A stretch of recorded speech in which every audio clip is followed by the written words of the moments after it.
Just when I thought I couldn't find my way out, yeah, I searched the God in me to find my way out. I know it can seem way out, but the Creator flows to and through me from way out. I'm talking way out, yeah. See, if you believe in the God in you, it's a better place. Creating the force and the power to live a better life. Know that love and joy and peace is one in all of the same space. That you were chosen just like God.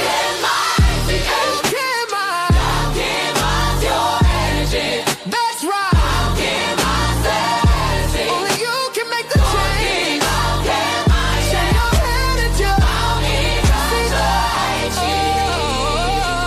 Shine so bright. From darkness to light. From darkness to light. Yeah.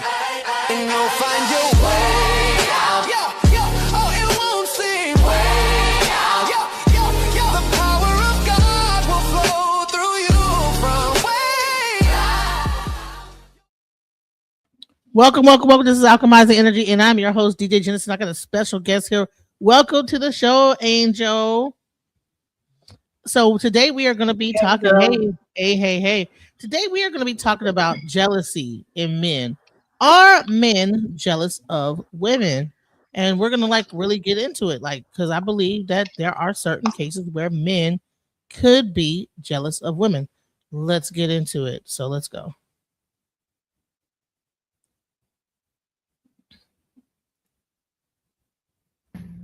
Modern men are jealous of women, and they care more about control than having a damn companion. If you agree with what I've said so far, please drop a like and a comment on this video, because it means a lot, right? And it helps the algorithm. But I'm going to get into this. I need y'all to understand something. Modern men today are definitely jealous of women because they cannot control them. When you give someone the ability to make and manage their own coins, you can't control them. You dig what I'm saying? And what I have looked at in the conversations that I've had, I had a guy tell me a couple days ago, he DM'd me. He was like, what you don't understand, Dr. Julio, with your pandering ass, is that these women out here care more about degrees than they do about us. And I said, well, why is that? So I'm real good. I've gotten real good at this content thing with asking questions. Why is that? Why would a woman care more about degrees than she cares about your dick? Because that's what this is all about at the end of the day, right? That's what this is all about. I want to. That's what the guy told me. He's like, well, I care about my legacy. I care about this and that. Listen, women didn't have the ability to move on their own until about 60 so years ago, give or take, in the 70s. In the 70s, women actually became fully autonomous beings, right? In the 70s, they actually began to be able to have their own credit cards, get their own bank accounts, buy their own homes. They didn't need a man for anything starting in the 70s, right? Most men who were only able to get women because they could basically pay for them, because women were seen as property, things to be used, a baby factory, not a person to be respected, right? This is how a lot of men operated in the black community I'm talking about. I'm not saying this doesn't exist in the white community, because everything I'm saying about the black community can absolutely be applied to the white community, because they're the ones that set this process, that set this system up to begin with. It only trickled down to us. The fact is, when you can no longer control somebody by controlling their pockets, now you have to have character to make yourself likable. Most men are unlikable outside of the realms of their ability to control their environment or control women that they want. This is why the majority of men are single. Kevin Samuels never really addressed this. He said 54% of men are single and childless. One, he conflated that statistic. He conflated the age range of that statistic to generate it, which he did. And two, he used that all the time as this great net positive to say, no, it's not men's fault, it's women. Women are making bad decisions. First of all, if 54% of men are single and childless, that means they're non-select. They're not pickable, because they don't qualify to sit at the table that women have literally built for themselves. And what makes men jealous and what pisses them off is the fact that they have been able to craft for themselves a life absent a man. Through technological advancements in science, women can literally, they still need a sperm, they can basically create kids by themselves. They no longer need us in that sense, gentlemen. Is that something to be jealous of? Well, I guess to some degree, if you don't really like women, yeah, be jealous of it. Or you can take it from, you see it my way. This is an indicator that we must do better as a class of men. We must become likable or we will be left behind. You understand? We got one or two choices, either sink or swim. Either we're going to learn to live together as brothers and sisters or we're going to perish together as fools. Hey guys, welcome and welcome back to my channel. All right, so welcome to the channel. Angel, what do you think about that statement that he just said right there? I mean, I agree with that part, but I feel like there's a deeper rabbit hole that we can go down. Okay, let's get into it. I feel like a lot of men have been pressured to be men, and they really want to be with men.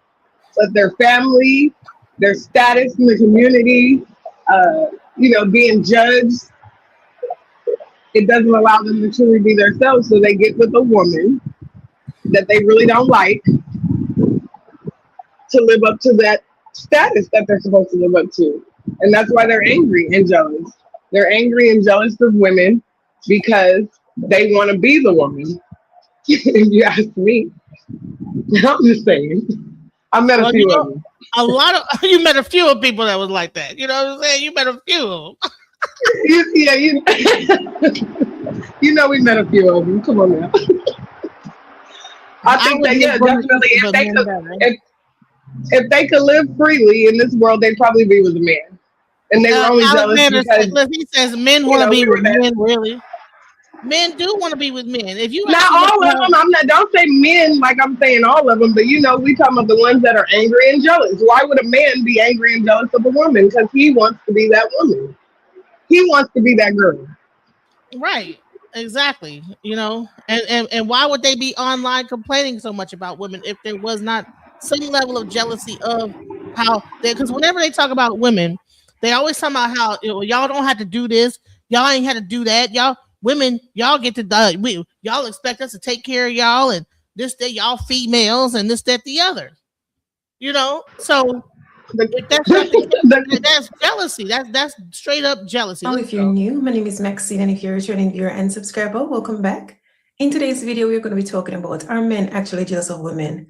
I think sometimes men can be, depending on their finances, depending on their achievements, and depending sometimes on their physical appearance. So let's jump straight in. Ladies, that man is jealous of you. That man you laying down with, he jealous of you. That's why he won't help you. That's why he don't support you. But he ain't gonna leave you alone. He gonna keep breadcrumbing you to keep you around because he needs your energy. He needs your energy to pursue his dreams. See, he trying to use you till he get the wet. He trying to go, then he gonna leave you alone. Don't be a fool, baby. Don't spend all your good years supporting that man because he don't like you. He jealous of you. He jealous of the way people love you. He jealous of your light. And he know you deserve better. And he know that he don't have that drive and that power like you have to push through on his own dreams. So he gonna try to keep you around, but he jealous of you. He jealous of your light. So be cautious with these men. They be your biggest haters. They be the same ones that tell you, I love you, baby, I never do it again. But trying to do everything to break your character, to break you, because he jealous of you and he really don't like you and he want to be you. What's even worse than a woman being jealous of another woman is a man who is jealous of a woman. And as women, we're constantly warned about other women who may be jealous of us, but we are not warned enough about the men who could be jealous of you as a woman. Because a lot of the times when a girl is jealous of you, it's a lot of times rooted in emotion. And so it causes comparison. Oh, she looks this way, but I look this way. She has this and I don't. Comparison. When a man is jealous of you, it's rooted in entitlement and ego most of the time. And when it's rooted in entitlement and ego, it's not so much, oh, I don't have that. It's more so, why does she get to have that? And when a man feels that way about you, he is going to make it his life mission to belittle you, humble you, hide you, take things from you. Like, a man who is jealous of you will literally make you question your freedom. A woman who's jealous of you, it'll probably, hurt your feelings a little bit, maybe make you question your worth a little. But a man being jealous of you will literally make you question your freedom. He will take everything from you. Thoughts, Angel? What are your thoughts about that? So I want to say, like a wise man told me, I'm going to say it like this. On that list of demons that he's fighting, his sexuality is one of them. I stand on that, period. Okay? I mean, I see the comments and I kind of want to address one of them. Which one? This guy, he said, where is he? Where is he? What's his name? He said, so if women get online and talk about men, do they want to be men? No, we don't. We want to bring awareness to our other queens, baby, that some of these men, we confuse that, where some of these women are out here confused, like, oh, am I less than? And they're questioning their worth because some man that is not comfortable in his sexuality beat them down. I want to bring awareness to them that it might be a demon that man is fighting that she's not aware of, which is his sexuality. Okay?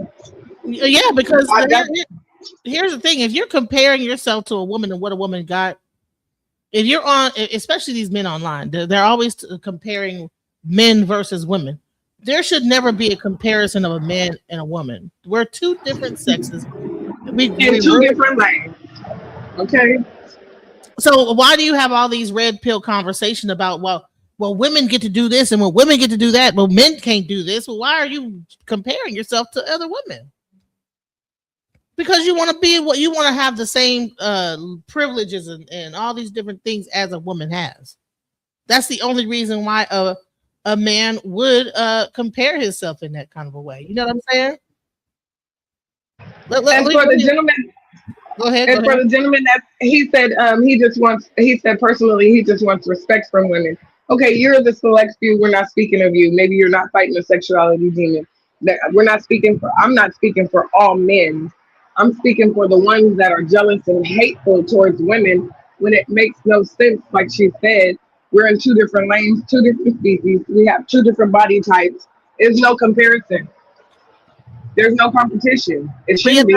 But there's always a man somewhere up there trying to figure out, well, why do women get to do this and men don't get to do it? It's like that's some gay ass shit. You know what I'm saying? Like, so what you want to get? Well, you want to know why you can't get laid down and pounded from the back too? Like, what else do you want to compare and wonder why you can't get the same treatment? You know what I'm saying? What else do you want to compare yourself with? You know? You know what I'm saying? You know, I personally agree with you. Like I said, I met a few, and I can go down that rabbit hole because why women attract those kind of men? You know? Mm-hmm. Exactly. Here's a question: can you give 5 ways that men are jealous of women?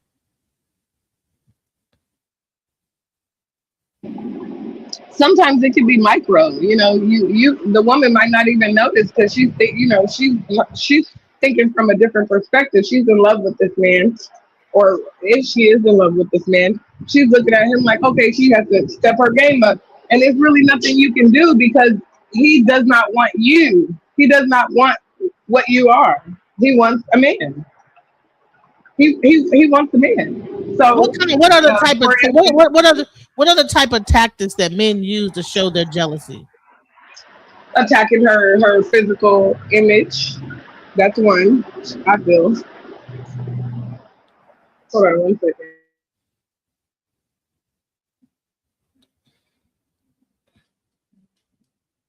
Yes, attacking her physical image, her physical. Because here's the thing: if you don't like what a woman looks like, then why?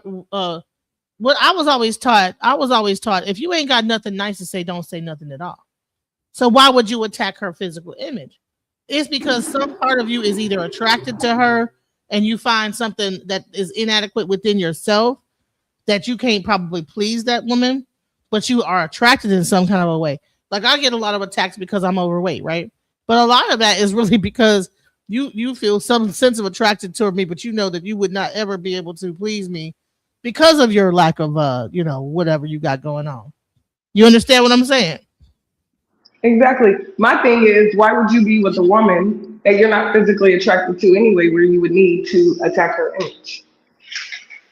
Right. Why do they attack? Why would you be with a woman and then start talking about how she's overweight? Or she Exactly. wearing her hair a certain way, or like, look how you got your hair, and it's that yeah, don't wear whatever. If you met her a certain way and how she looks, then what's the problem? What is Speaking of another just what's another way that men show jealousy? I would say when they it might be a deeper meaning to that too, but when they start isolating you from your girlfriends, they Isolating. start talking about your girlfriends and nitpicking about the girlfriends you hang out with, and then they no longer want you around those girlfriends. So what? How is that showing jealousy though? I mean, why you're jealous of my girlfriends? You're speaking on my girlfriends, and they're not around you. They're my girlfriends. I hang out with them.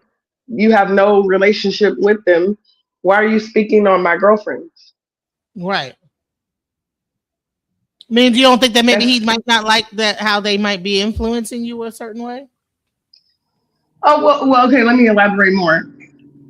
Not when your dude friends are trash. I mean, you're judging and speaking on my girlfriends, and you don't want me around my girlfriends, but your boyfriends, I'll say that lightly. They're looking, they're rough, they're gay looking, and all kinds of things. I mean, but I don't speak on your guy friends because that's your guy group and you hang out with them, right? So why are Right. you jealous of my girlfriends to where you're speaking on my girlfriends?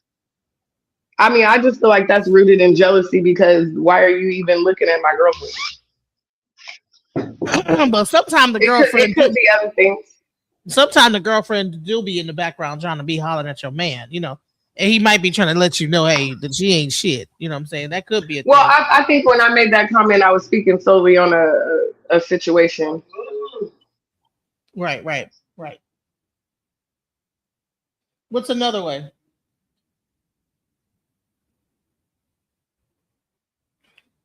You there?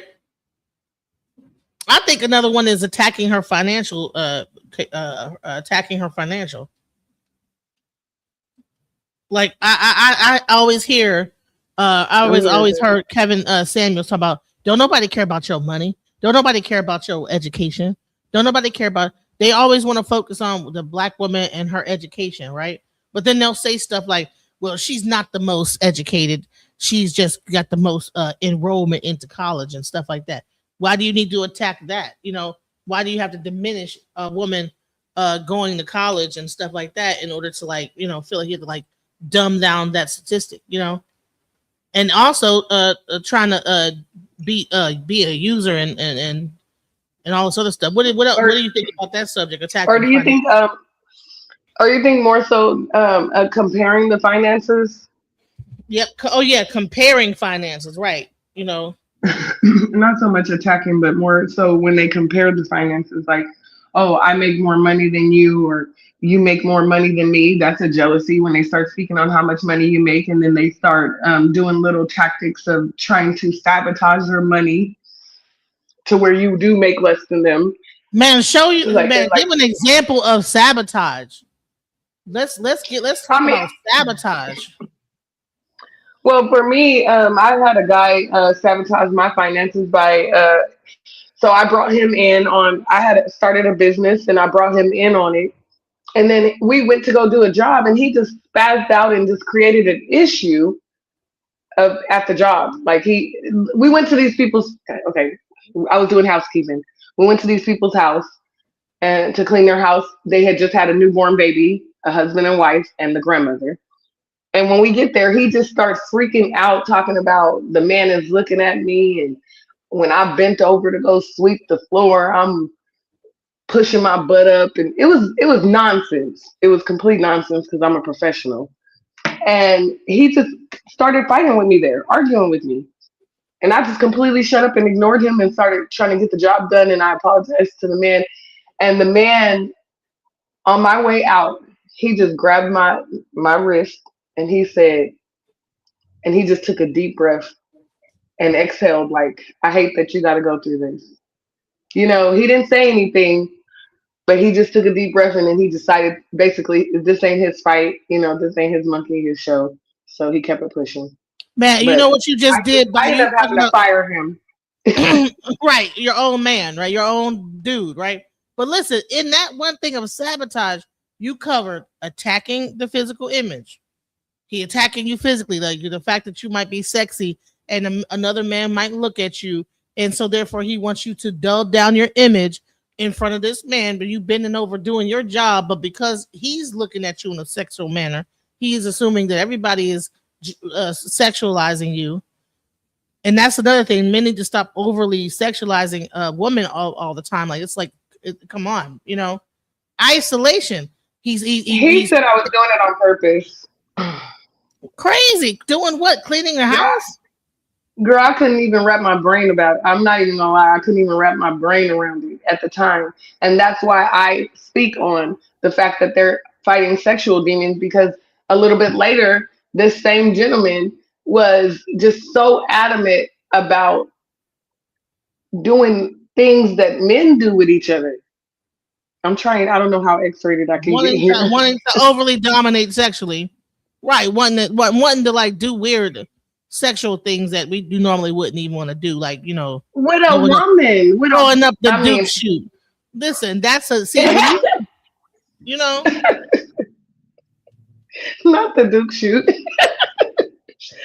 Yes, definitely. And when men want to dominate a woman sexually, women don't have a prostate gland in their behind, you know. So wanting to do that up the other yang yang thing, but boom bang bang, like for what? Unless you're freaky into that.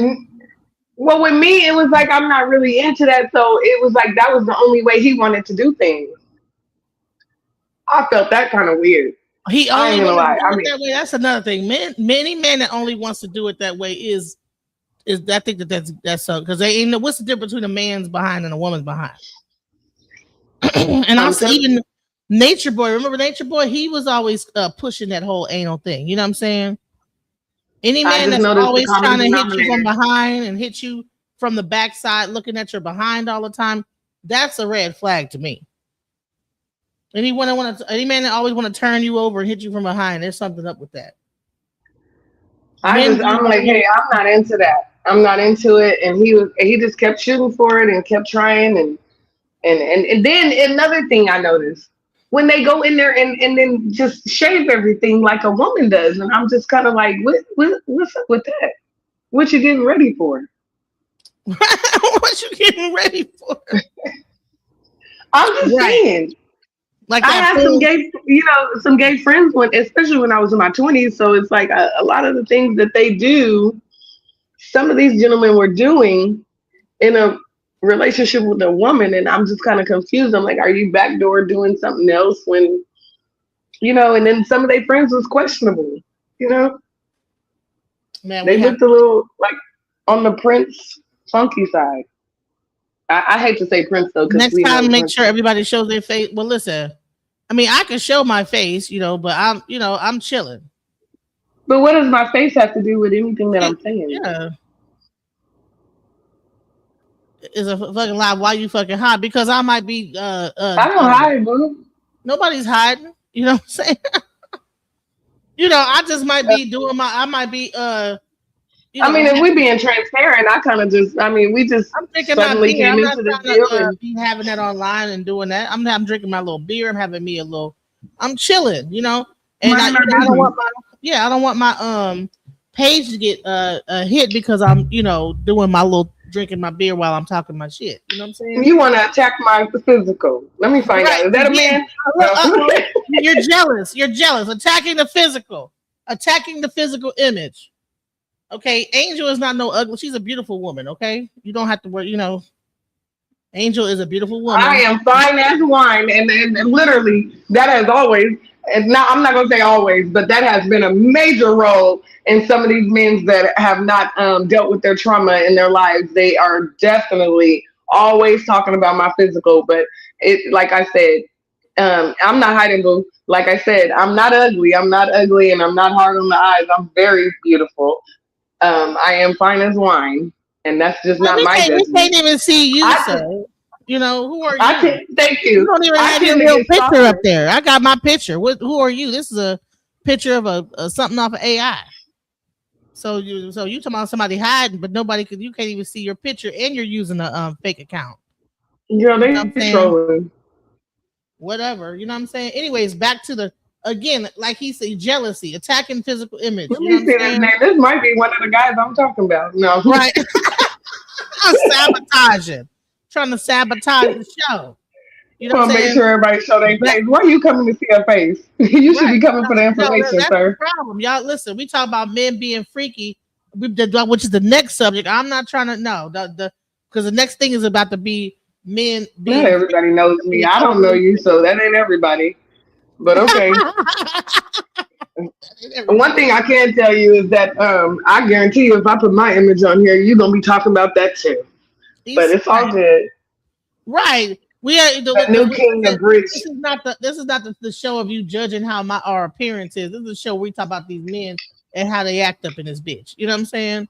Don't worry about it. I'm just bringing information. They want to say, "Oh, how can you talk about these men and you fat?" Or how can you talk about men and attack of the physical? Yeah, exactly. Get over it. I can't see you either, so we even. Right. You know what I'm saying? Pretend like it's a podcast, like a damn a podcast and online or whatever. Yeah. On the radio. No, for real. Why does it matter? Listen to the comment. No, for real. Thank you, Christopher. Thank you. Exactly. I don't exactly listen to the conversation. This is not about what people look like. This is about what we're talking about, which is these men being jealous of women. Let's go. I'm telling you, that's probably one of the men. They're jealous of your beauty. Men are jealous of women. They're jealous of the attention that you get. They're jealous of your beauty. They're jealous of your success. They're jealous of your options. And a lot of these men, even though they have money, they still don't have what we have. You know what I mean? And a lot of times they'll take that out on you and they will, try to humble you or punish you publicly because they feel like they're not as masculine or they're not as important as they thought they were compared to you standing next to you. So that's why you keep them hid, darling. And, men keep their women hid. You don't know who they with unless they're using you for clout. Men keep their women hid most of the time, unless they're like married, But they still don't be out and about with them all the time posting up. Men don't do that with women. Women need to stop doing that with men. Men are jealous of women. They're jealous of the attention. Let's talk about that. Why do you think that men keep their women hid? Why do you think that? What do you think is about that? I mean, personally, from my experience, because I wanted to clear that up. I'm speaking from my experience with some of the men that I have talked to that I discovered were actually into men, and some of the behaviors that were, consistent with that experience. So, as far as keeping them hidden, I don't know. From my perspective, the one guy that I dated that wanted to keep me hidden, it was, like I said, it was more or less my beauty.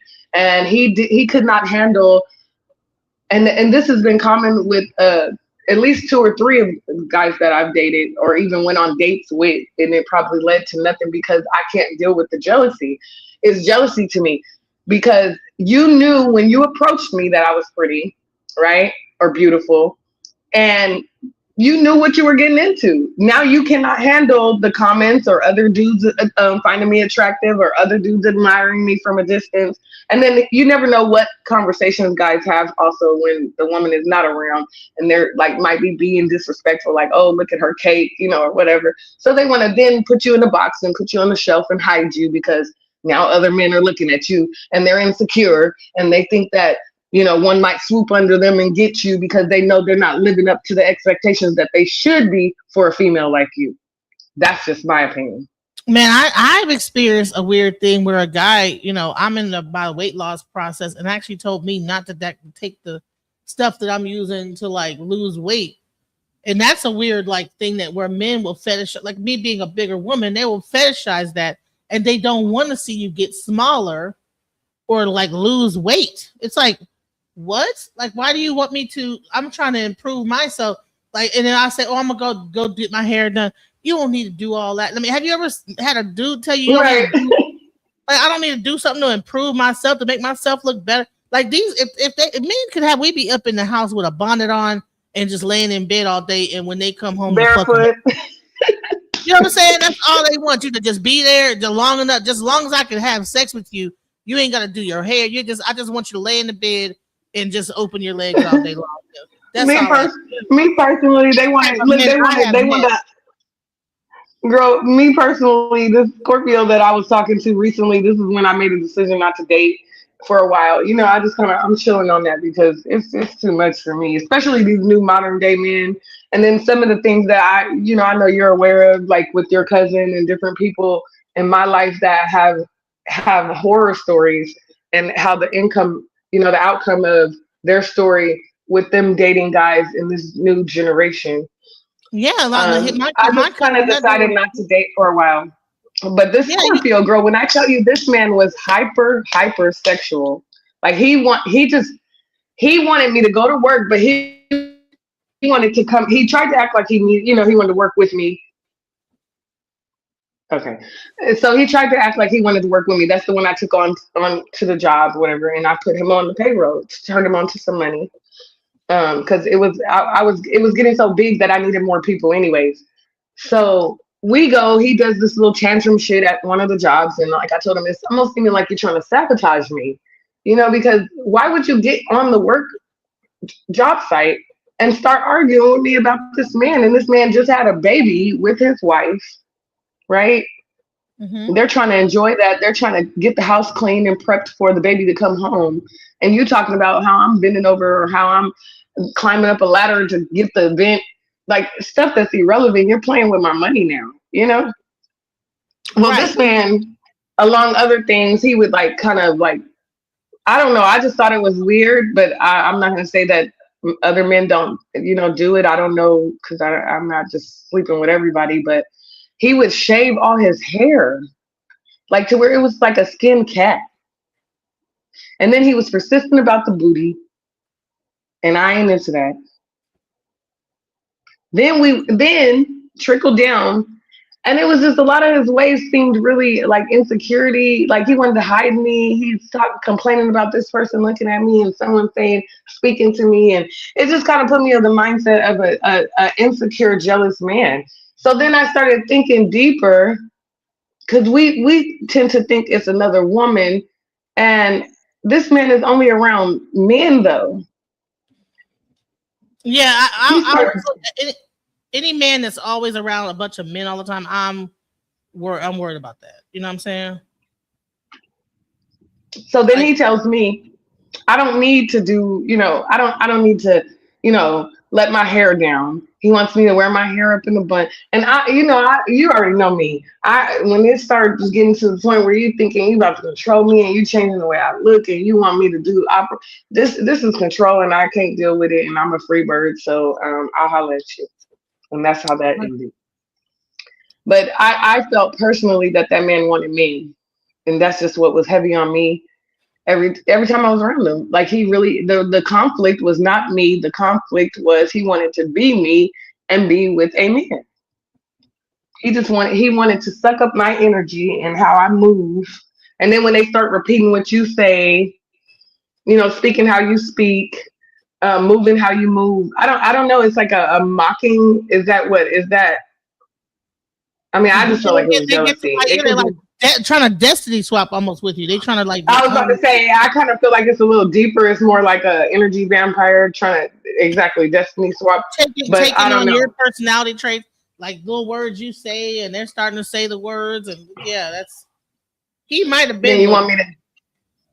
Then he want to low key hide me, because then now I don't need to do housekeeping. He's gonna take care of all the bills. No, we're not doing that. We're not doing that. Yeah, that's financial isolation.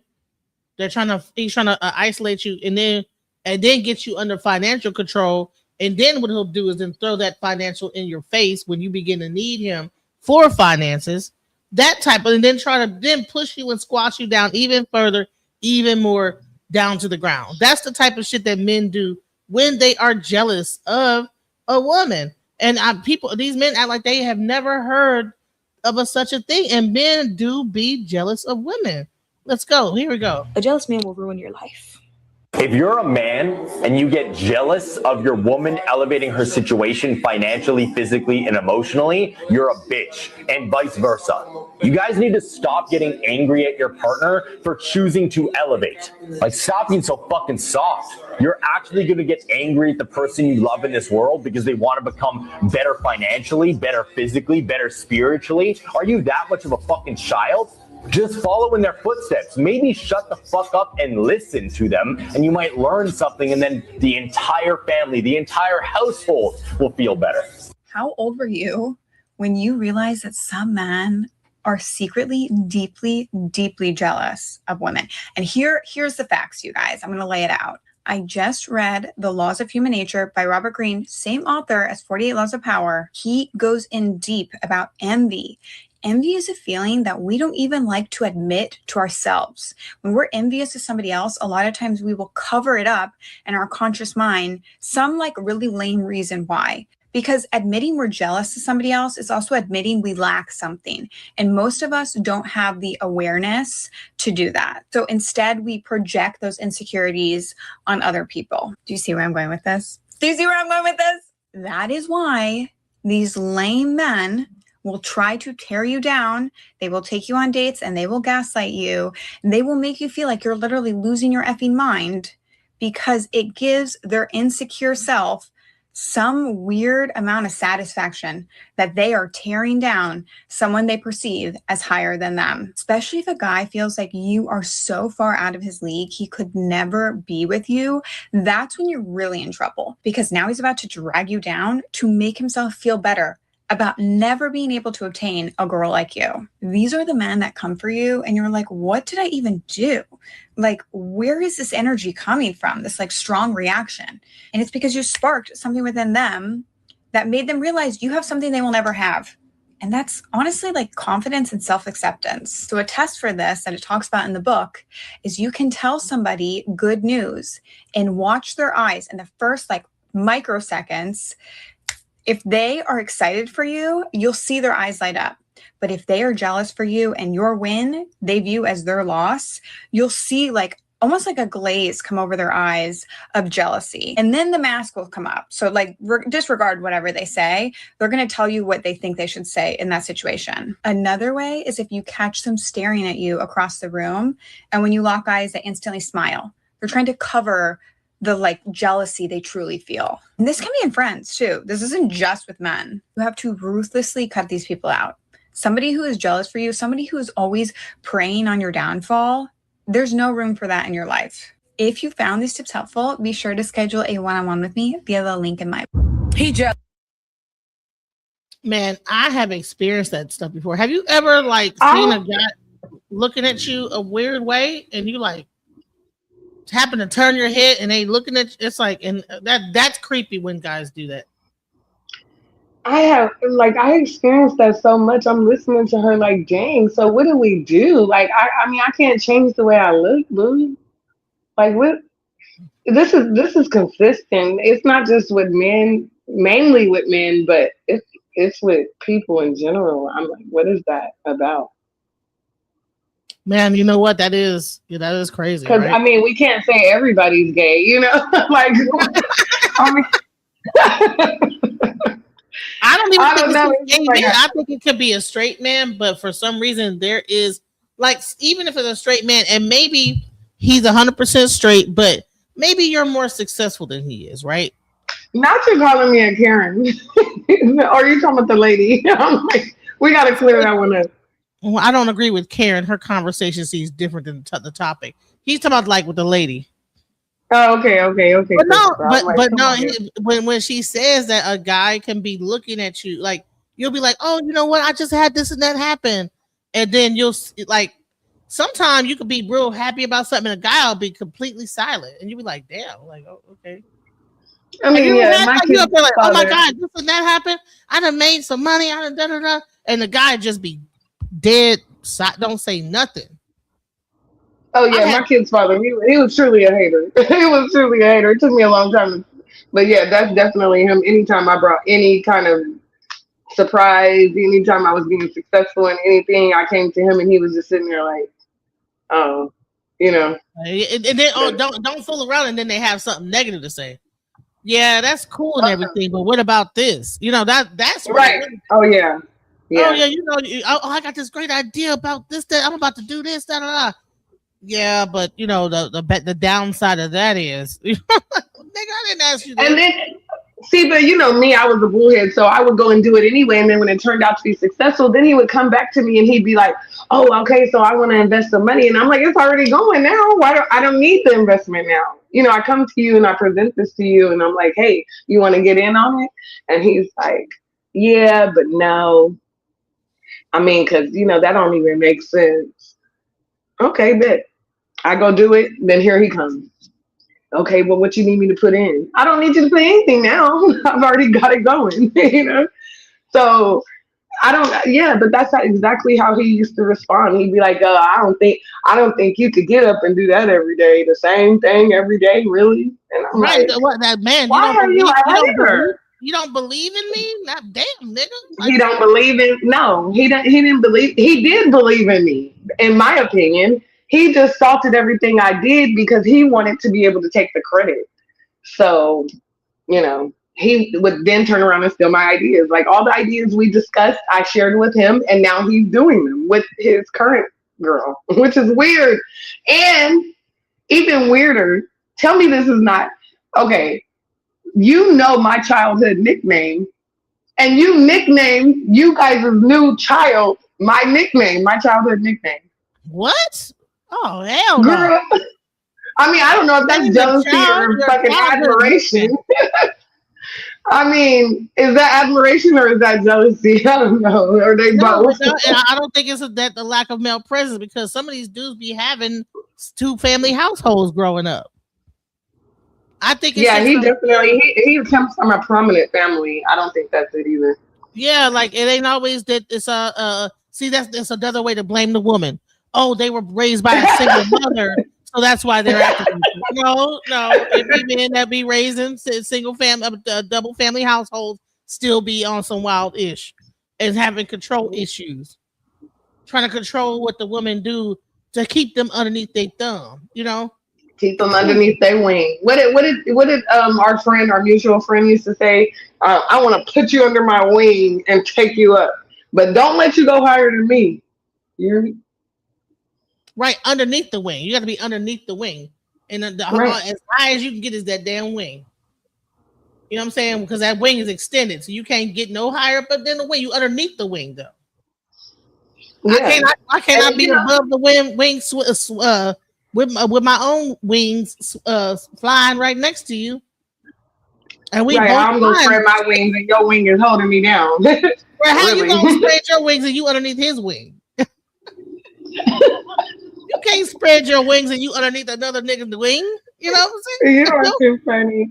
You listen. You gotta hold on to him because you underneath his wing. You know what I'm saying? You gotta accept him to fly and fly his thing.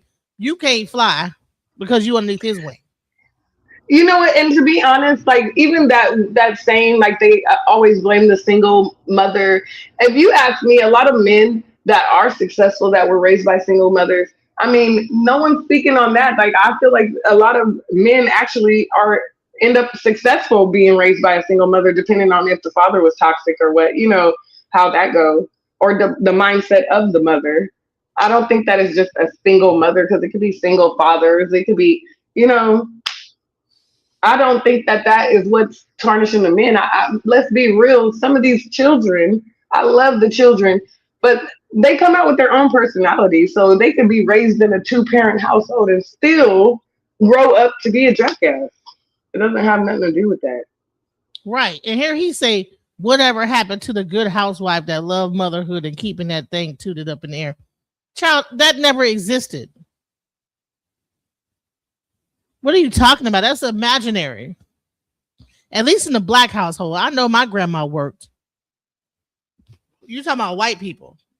Ain't white people, black grandmas worked. My grandma worked. You know, she just wasn't sitting up there just cooking and keeping her behind tooted up in the air. Tooted up in the air. My grandma didn't have her, but she was maybe tooted up to pray to God, because she was very religious. She wasn't tooting nothing up in the air. She covered her whole body, you know. And I will say this: that was a 2-parent household. My grandma stood on business when it came to her religious or spiritual practice, and her kids are all psychopaths.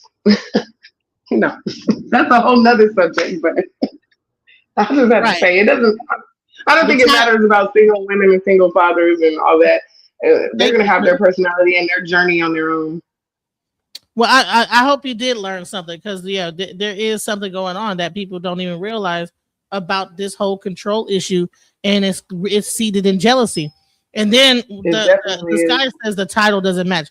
So right now we're talking about men being jealous of women. The next subject is going to be hypersexuality and how men will be, and this all ties into a lot what we're talking about, to be quite honest. No, that's a real 2-parent household now. Well, I don't know. I mean, 2-parent household, if it's toxic and people are toxic, it doesn't matter if it's 2-parent. And like I said, like Angel said, people come out with their own personalities. Everybody have their own destiny. So just because you're in a 2-parent household does not mean that person is not going to end up being a drug addict, going to be a vagrant. There's plenty of people that's in prison right now came from 2-family households. I don't care what statistic you want to bring up. Well, according to statistics, you say that people in, well, honey, according to around the block, you know what I'm saying, on my hood, I like seeing people 2-family households be wild as hell. You know what I'm saying? So let's not be delusional here. Let's go ahead. We're talking about jealousy, and honestly, I feel like it's rooted in jealousy, but the deeper issue is sometimes, even with a 2-parent household, they can apply pressure on their children, and those kids want to live differently, hence sexuality, and they have to live up to the stats of their family, which is a lot of pressure. And really, they want to be free and get, bent over like the female. But right. Imagine growing up in a very religious 2-family household, and then you have to pretend like you're straight because you need to please your father and mother that have been together for 15 million years. And you really just want to go to the club, take some meth, and get banged out from the back. Now you have to somehow reconcile that with your 2-family household, and you trying to pretend like you want to do the same thing that your parents did. And now you're just up there resentful of the woman that you're with, because really you don't even want to be with a woman. What about that happens in society? You know what I'm saying? We need to really understand what's really happening and stop being delusional. Let's go. Here we go. You trying to figure out why he acting like that, why he talk to me like this, why he don't treat me right, he don't have no respect for me. He jealous of you. Yeah. Your husband, yes. Your fiance, absolutely. Your boyfriend, definitely. He's jealous. See, when a man is so bitter and full of hatred, and they don't want to do anything to change, to be better for themselves first, it's not abnormal that jealousy is right behind them. You thinking, oh, well, you know what? His dad wasn't there. Boo-hoo. Child, it's millions of people whose fathers wasn't there for them. I don't see you walking around full of hate. I don't see you walking around purposely trying to find men to make their life a living hell. See, all you need to know is the man that's sleeping next to you, he's jealous of you. And can I tell you something else? He don't like you and he can't stand you. Even though the root of that comes from the hatred that he has from his mother, and the hatred that he has because he always has to be the victim. He swear everybody do him wrong when he don't even realize he the common denominator. But see, a lot of that he's carrying, that hatred and that bitterness, you are paying the tab for that. Because does it make sense to you how you've been there for him, you've loved him, you've supported him, you've given him money, you've given him your last, you took out your 401k to support his business, the business that failed. You was the person that took out the money, ran the business, he didn't do nothing. Some of these women give us some of their tax return money to them and everything. Let me flip that tax return. I could sell some weed. Let me flip it, the tax return. I can flip it and make some, all that you give it, everybody talk about tax return. Wait, why is he talking about Claire Huxtable? Come on now, you still living in delusion. We already found out there was stuff going on in the background. The husband was raping everybody. I mean, R-ing everybody. I mean, come on. We found out that was not real. Right. Years later. Right. Claire There Huxtable. is no Claire Huxtable type of woman in households. He was dropping drips in the damn drink. Come on now. So basically, we are bringing awareness so you guys can get out of delusion. That is delusional. There is no barefoot walking around praying. That is all delusion. It's not the single mothers that's to blame for it. That's all a delusion. You got to snap out of it. Claire Huxtable, come on now. This man is in prison. Or did he get out already? Whatever happened He to got out. Yeah, he probably was in prison. He probably went to prison like really, probably was in the 80s. And then, you know what I'm saying, or the 90s, and still when the Cosby Show, he missed the whole part where Bill Cosby went to prison for slipping drink Spanish fly in people's drinks and getting it into them when they was asleep, you know. Girl, and then they talk about women are crazy. We're crazy now because of Claire Huxtable's husband was dripping drips in our drink. Come on now. Snap out of delusion. Oh, this is a woman. Women these days are crazy. Baby, look, it's more men killing women right now than it is women killing men. Hello, a hell of a lot. Yeah, well, how many women are killing men, but men are killing women back to back? You know what I'm saying? That they're in relationship with 90% of the thing. Change his life, you changed his wardrobe, you got him the job, you filled out the resume. When he walked off the job and didn't even tell you, you said that's okay, you paying all the bills. And if he is paying the bills, he probably using the money against you. You taking care of the kids, you making sack lunches like he a third grader, you asking him how was work, you rubbing his musty feet, you laying next to him smelling his musty armpits, you sitting there being unsatisfied by his small tallywhacker because you don't really want to crush his dreams and tell him you ain't been satisfied in years, right? Because it's something about grown men. They always got to be coddled and pushed and babied like we raising toddlers. But back to my point. The point is, he's jealous of you. He doesn't like you. He hates when you succeed. He hates when people pay attention to you. He hates when you get a promotion on your job. He hates when your family is there for you and they want to stick up for you. He don't like it when you have friends. He don't like it when you go to lunch with your coworkers. He don't even want you talking to your coworkers at work and you like, baby, I got a job to do. He's so dumb. He don't even get it. But that's another story. But because it's jealousy. When a person is bitter, and it festers in their body, it festers in their brain, it can show up as jealousy. And you wondering why? Well, you know, maybe he don't support me because he's not used to supporting people. Maybe he doesn't love me because he came from a broken home. Maybe he doesn't know how to be a dad because he said that his dad wasn't there and nobody's ever showed him how to be a dad and how to be a man. No, baby, those are excuses. He's jealous.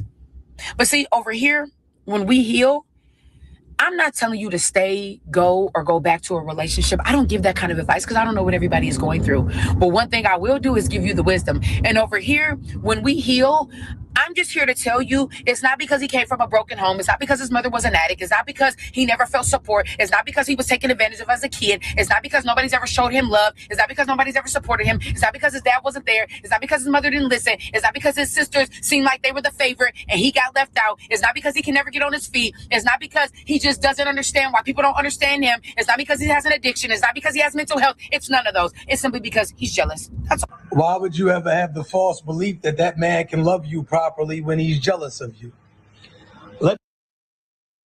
What do you think about what she said? I mean, like I said, I've experienced my few and I realized it was a real thing. Men are jealous sometimes. You know, not all men. There are some men that are jealous of women. And again, if you go deeper down that rabbit hole on the list of demons that they're fighting, jealousy is not the root. The deeper root is their sexuality, is their trauma from their parents. I'm not going to say the mother because it's not always the mother. Sometimes it's the father. Sometimes it's the uncle that was in the family. I mean, whatever. And when you say restricted, are you referring to the lady in the video? I'm sorry, yeah. I jumped into the comment. Okay. Yeah, I mean, I don't know. I think that, but it manifests out as jealousy because of whatever. Oh Lord, she drove that man to die. Listen, she just gave a list of everything she did for that man.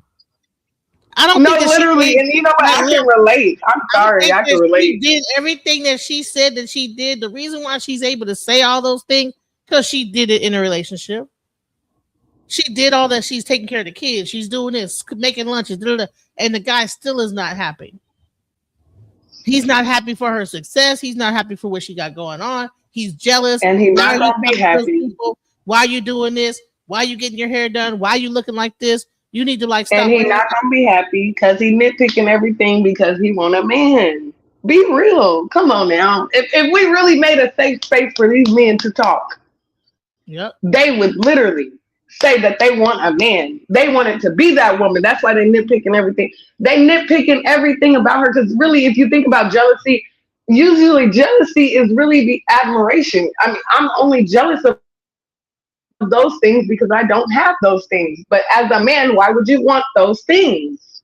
Right. We're talking about a woman. I'm just saying. Yeah, why would a man be upset because if anything, a man should be happy that he's with a woman that's desirable that another man would want. But why would he get jealous? And think about it. Then blame it on the woman. See, if you wasn't out here wearing this and that, the other, you would have these men up here looking at you.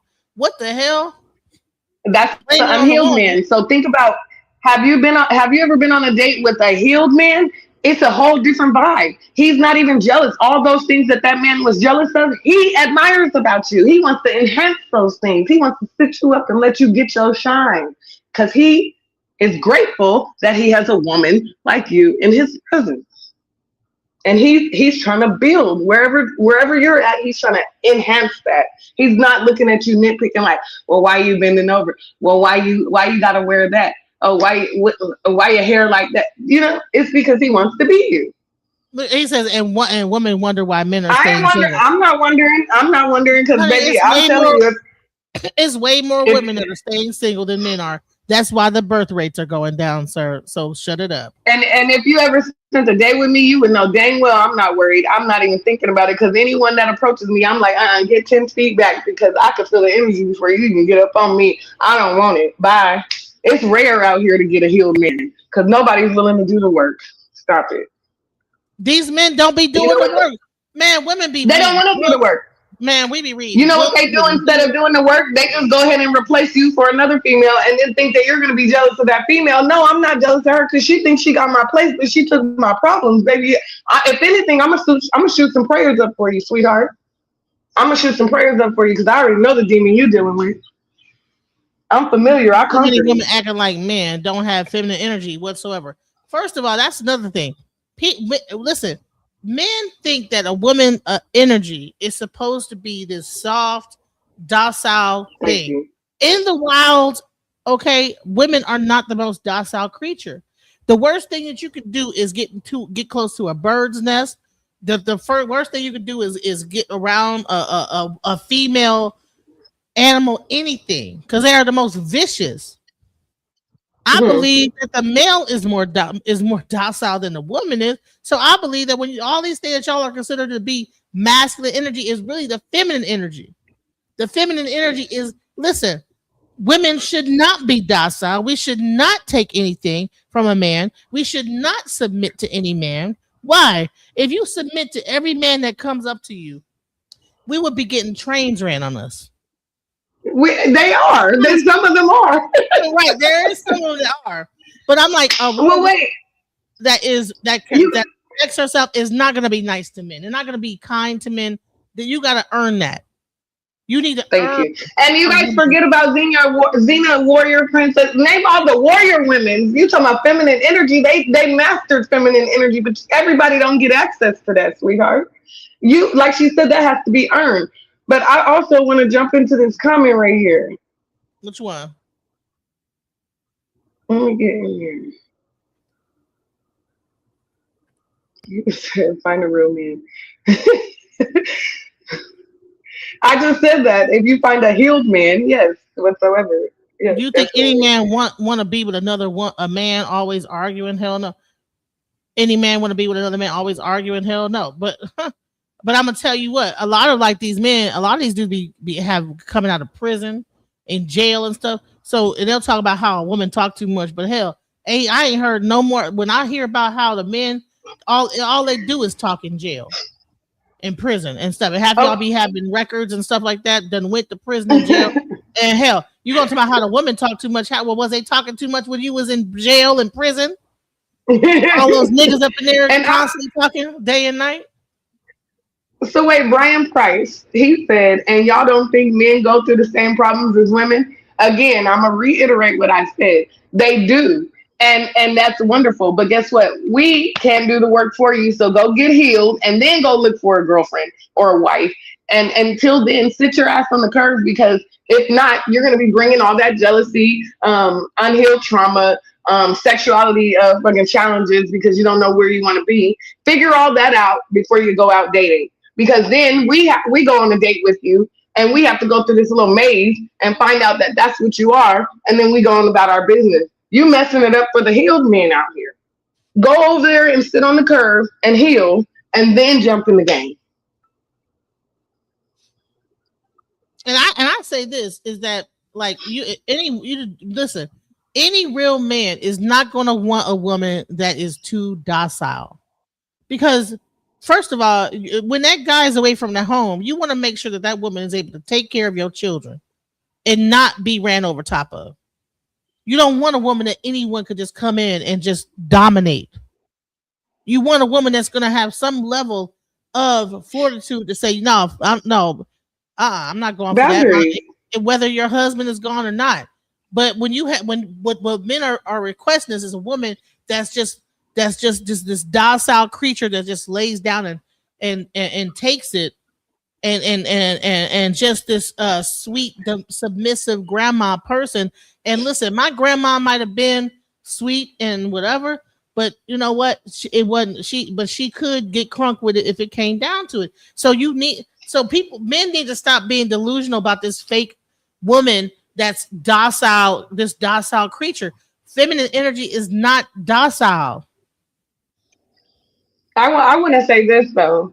When I was having those experiences, I definitely was. I mean, I am not too proud to speak on. I definitely feel like I had no boundaries, and I feel like moving forward, you have boundaries, but the ones that have a problem with it are probably part of the problem. The ones in the comments that are saying, "Oh, a feminine woman" and all that. You watch Disney World just like everyone else, and again, that woman, that's a delusion. You're in delusion, right? Because a woman with boundaries is not going to be walking around here all like, yes, sir. You stand on your boundaries, period, point blank. If you don't, you're going to get ran all over. I am one that at one point in my life, I didn't have boundaries, and I dated the one Scorpio like I spoke on. I had kids with one, and yes, they were very jealous. Yes, they were unhealed, and I was also. I had no boundaries. Moving forward, have boundaries, and I recognize the jealous men from the healed men. I'm not speaking on all men. I'm speaking on the unhealed man that is battling his sexuality and is jealous of the woman that's next to him. We're not speaking in absolutes. We're not doing the woman's sphere. Listen, let me just I'm gonna show you a man saying the same thing. Here we go. It's not because he has an addiction. It's not because he has mental health. It's none of those. It's simply because he's jealous. That's all. Why would you ever have the false belief that that man can love you properly when he's jealous of you? Let me cook for a second. All of the reasons that he fell in love with you are the same reasons why he resents you. It's the same reason why he's envious of you. It's the same reason why he hates you. But this is the real kicker, right? He hates you enough to make your life miserable, but he doesn't hate you enough to let somebody else love you the way that you deserve to be loved, so he's never going to leave you alone. Don't you understand? You make him feel inferior just by being you. You can out-hustle him. You can outdress him. You can outthink him. You've outdid him in every way, but you didn't outdo him with malicious intent. You outdid him by just being you. And the crazy part is you still love him for him, but because he doesn't love him for him, he doesn't believe in his mind that somebody else is capable of it. See, you're dealing with a man that is dealing with an identity crisis. He cannot be with a woman that wants him. He has to be with a woman that needs him because he is dealing with a superior complex. He needs to feel bigger than you. He needs to feel smarter than you. He needs to feel better than you. So what is he going to do? He's going to attack your appearance. He's going to attack your profession. He's going to attack your insecurities, and he's going to try to beat you down in order to make himself bigger, because that is the only way that you two can exist.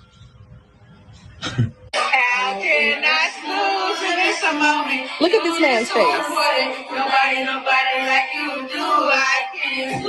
Why is he looking like it's the worst day of his life? I've said it before, but I'll say it again. How a person behaves on days that are specifically about you, celebrating you, your big day, your big opportunity, any moment when the spotlight is on you will tell you everything you know about that person. Not just your mate, your friend, your family members, when it's your promotion, your graduation, your birthday, and they look like they're frowning up like he is. They're picking a fight with you the day before your big exam. They're not happy for you on your graduation. They move out the day before you graduate. Like, people go out of their way to try to ruin special moments for you. And just because they're with you doesn't mean they're not jealous of you. They could be jealous of how much your friends love you, how much your family loves you, how much attention you get from random strangers. There could be any number of reasons, but don't think somebody who seems to be miserable every time you're being celebrated isn't them being jealous. Someone who loves you would never ruin your special moment and selfishly make that moment about them. He knows everybody is looking at him while he's frowning up on his girlfriend's birthday.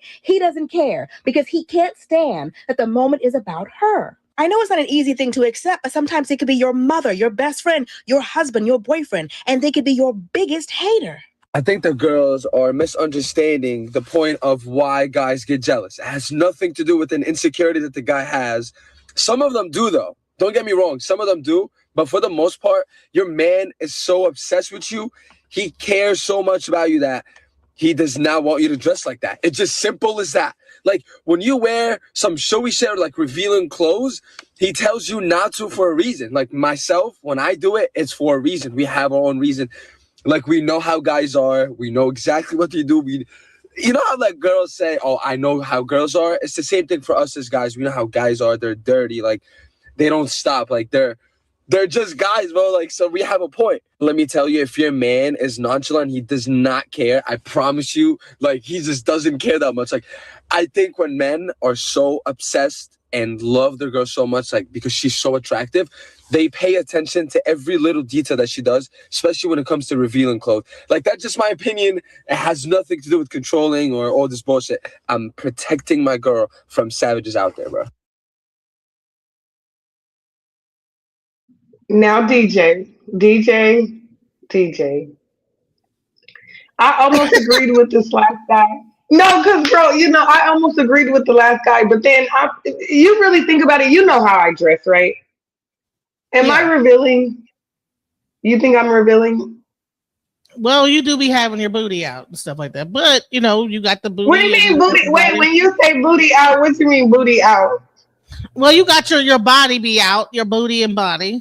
You know, I mean, I can't hide my body. I can't hide my body, but I mean, I don't wear like booty hoochie, right, you know what? Whatever, hoochie shorts and shit. You don't dress like a hoochie mama, but you can't help your body. You can't help how your body looks. Okay, but I can't help my body being my body. But I mean, as far as just revealing titties and booty and stuff, I do not dress like that. You don't. And they still got a problem with that. It's not an intentional thing, but you know, if you have on some, my body's there. It's there. So you pretty much. Jeans, come on now. Okay, so I'm wearing jeans. Because you have a nice body, and you know, flat stomach, you know, hourglass shape. You can't help but to have a dude might be like, okay, you know what I'm saying. Me, I have bigger, like I have big boobs and a big behind, but I'm a bigger woman, so it's like the same thing. It's like I've been out and okay, so let's be real. We could have on the same thing. It's something different on me. Every dude is looking at my boobs, and you know, everybody's looking at your right. Titties, you know, just like weird stuff. You know, look, I've been out. I mean, but come on now, you can't help that. Where everybody's looking at my titty, and I'm like, well, I have. There's nothing I can do about my boobs. You know what I'm saying? I have. That's what I'm saying. So I can't. I mean, even if I put a pair of jeans on and my booty's still there, I can't hide my booty, man. What do you, I mean, you want me to wear a sheet? I mean, a loose sheet or I don't understand. Because we gotta Come on now. We gotta put the beekeeper outfit on. We gotta dress up like we're in Muslim garb. and then if we can actually put that thing over our face, they'd be happy with that too. If really men really want, if it could be the way that men wanted, we would be dressed up like we were in Dubai, like in Iraq somewhere. But you know what? I wouldn't mind dressing like that. But I mean, come on, if I showed up on a scene like that, come on now. You would be like, "Are you okay?" Like, right? I mean, that's not my religion. That's not. Right. Who has got you in the control? Got you wearing beekeeper outfits? I'll be like, well, "That's not you, Angel." Angel likes to wear her cute little outfits. Like, what are we doing here? You know what I'm saying? But so it I mean, I'm definitely a t-shirt jean, or a jeans type of girl with a cute top. But at the end of the day, I can't hide that I have a butt. I mean, everybody in my family has a butt. So, I mean, what are we like we all can't. I mean, so how do you reconcile that? So I get it. So there's some men that are doing that because they're being protective. Like maybe that guy was being protective. Maybe he saw the guy looking at you while you were climbing up on the ladder. Well, welcome to the show, Barack Drama. What's up? I think Taz. I'm sorry. Go ahead. I'm sorry. Taz, do what the scripture says. Wear modest apparel. Ladies first. Go ahead. I'm listening. Go ahead. I'm sorry. We were talking about the people in the comments. It was I said men jealous of women was the topic. I just wanted to ask the question: why would we be jealous? Like if they make more money than us? Oh, you missed you a lot. You don't sound like a man that's. Yeah, I'm like, you don't sound like a man that would be in that category. We were speaking on men that clearly are unhealed. If you're confused, then you clearly are jealous of women. So. Yeah, there's a certain kind of man that will try to. So let's go back into the 5 ways that men show jealousy of women, right? So one is attacking her physical image. So a lot of times what men will do is that a woman, like, okay, Angel, okay, I'm a woman, I'm a bigger woman with big boobs and big behind, right? So a man will assume, like, attack me for what I'm wearing because men are looking at my boobs. And then a woman like Angel, she has an hourglass shape, and she has a big butt or whatever and stuff like that. So the man will assume that men are looking at her because of her shape. So then they will try to subdue that and say, well, look at all these men up here looking at your thing. That's what you're and then blaming on her but the thing is, she might just be wearing a damn jeans and a regular t-shirt. Well, it might be a little form fitting or whatever, but hell, everybody don't want to walk around in beekeeper suits on. No, as a man, I might be jealous if I liked the woman and she didn't like me back like that, but I wouldn't be jealous of her like femininity or anything like that. There are men out here that do that, and they'll attack you for your physical appearance and say that and try to subdue you into, like, mute you out to say, no, don't wear this, don't do these things and make yourself more beautiful. There's men out here that will, if you try to go and get your hair done. I've had it happen to me as a bigger woman, and I'm losing weight. I've had people tell me not to do things to lose weight, and that's fetish shit that's going on with that. They don't want me to lose weight, They want me to stay a certain size, that type of stuff. That's attacking my fit, because I know that I want to look better, and the more, like, thinner I get, no, you don't need to do that. Well, I want to. New levels, new devils. I'm not, girl. You tell me you want to look better. I don't know. You might want to stay where you at, because, girl, they're going to be on something else. Then it's a problem with that. Right. And then another thing that they do, they isolate you from your friends. Well, you shouldn't be around these people. Don't be around this person. Don't be around that person. Then they compare themselves financially. These are the 5 ways men shows jealousy, right? Comparing you financially, comparing themselves to you, or dominating, or not, whatever. Well, you make more money, all that stuff. Nobody care about your education. Don't nobody care about how much money you make. Well, why would you say that? You know what I'm saying? Sabotaging. You know what I'm saying? You might want to work with the man. A lot of, like, people like me and Angel, when we are dating a man, we want to, like, go into business with them. We want to build build something with them. they get to sabotage in the situation because they want you to be up underneath their wing. I've had dudes be up underneath my wing, you know what I'm saying? But they want you to be like beholden to what they got going. They don't want you to spread out and do because they feel like you might leave them in some weird ass way. And then here's the dominating sexually. When they want to do weird stuff like doing stuff from the Duke shoot back door, all that stuff is submissive stuff. They want you to overly submit in a weird way, like wanting to do stuff like that anal sex stuff. That is a dominating, like sadomasoch, like masochistic thing to me. I'm sorry, nobody could tell me different. Like wanting to do it. But it depends on the relationship or the type of relationship you got with the guy. When you're in a relationship, you're supposed to be a team. So I don't understand that. Exactly. So why would men do these things and that's what we're talking about, is that there are men that are out here that do those type of things that I just pointed out in relationships. I've experienced it, Angel has experienced. That's why we're doing this show, because there's men out here that do this stuff. Yeah, because I had a coworker on my job, his wife went up to management, and he didn't make it to management, but his wife did. And he kept pushing her to go higher. That's what I thought a relationship's supposed to be. It's supposed to uplift each other, even if the spouse in her profession might outperform you in your profession, then that's not supposed to matter because you're supposed to be a team. I mean, at least that's how I look at it. Angel just discussed a situation where she had a dude that she was actually working with, and she couldn't even get the job done. He sabotaged the whole situation by being jealous, thinking that people were looking at her. Go ahead, Angel. Yeah. You there, Angel? Yeah, but I don't want to give him no more airtime. But yeah, he was definitely trying to sabotage everything, and it was all rooted from, if you ask me, jealousy. But I was looking in the comments; they said control and manipulation. I think a little bit of that also.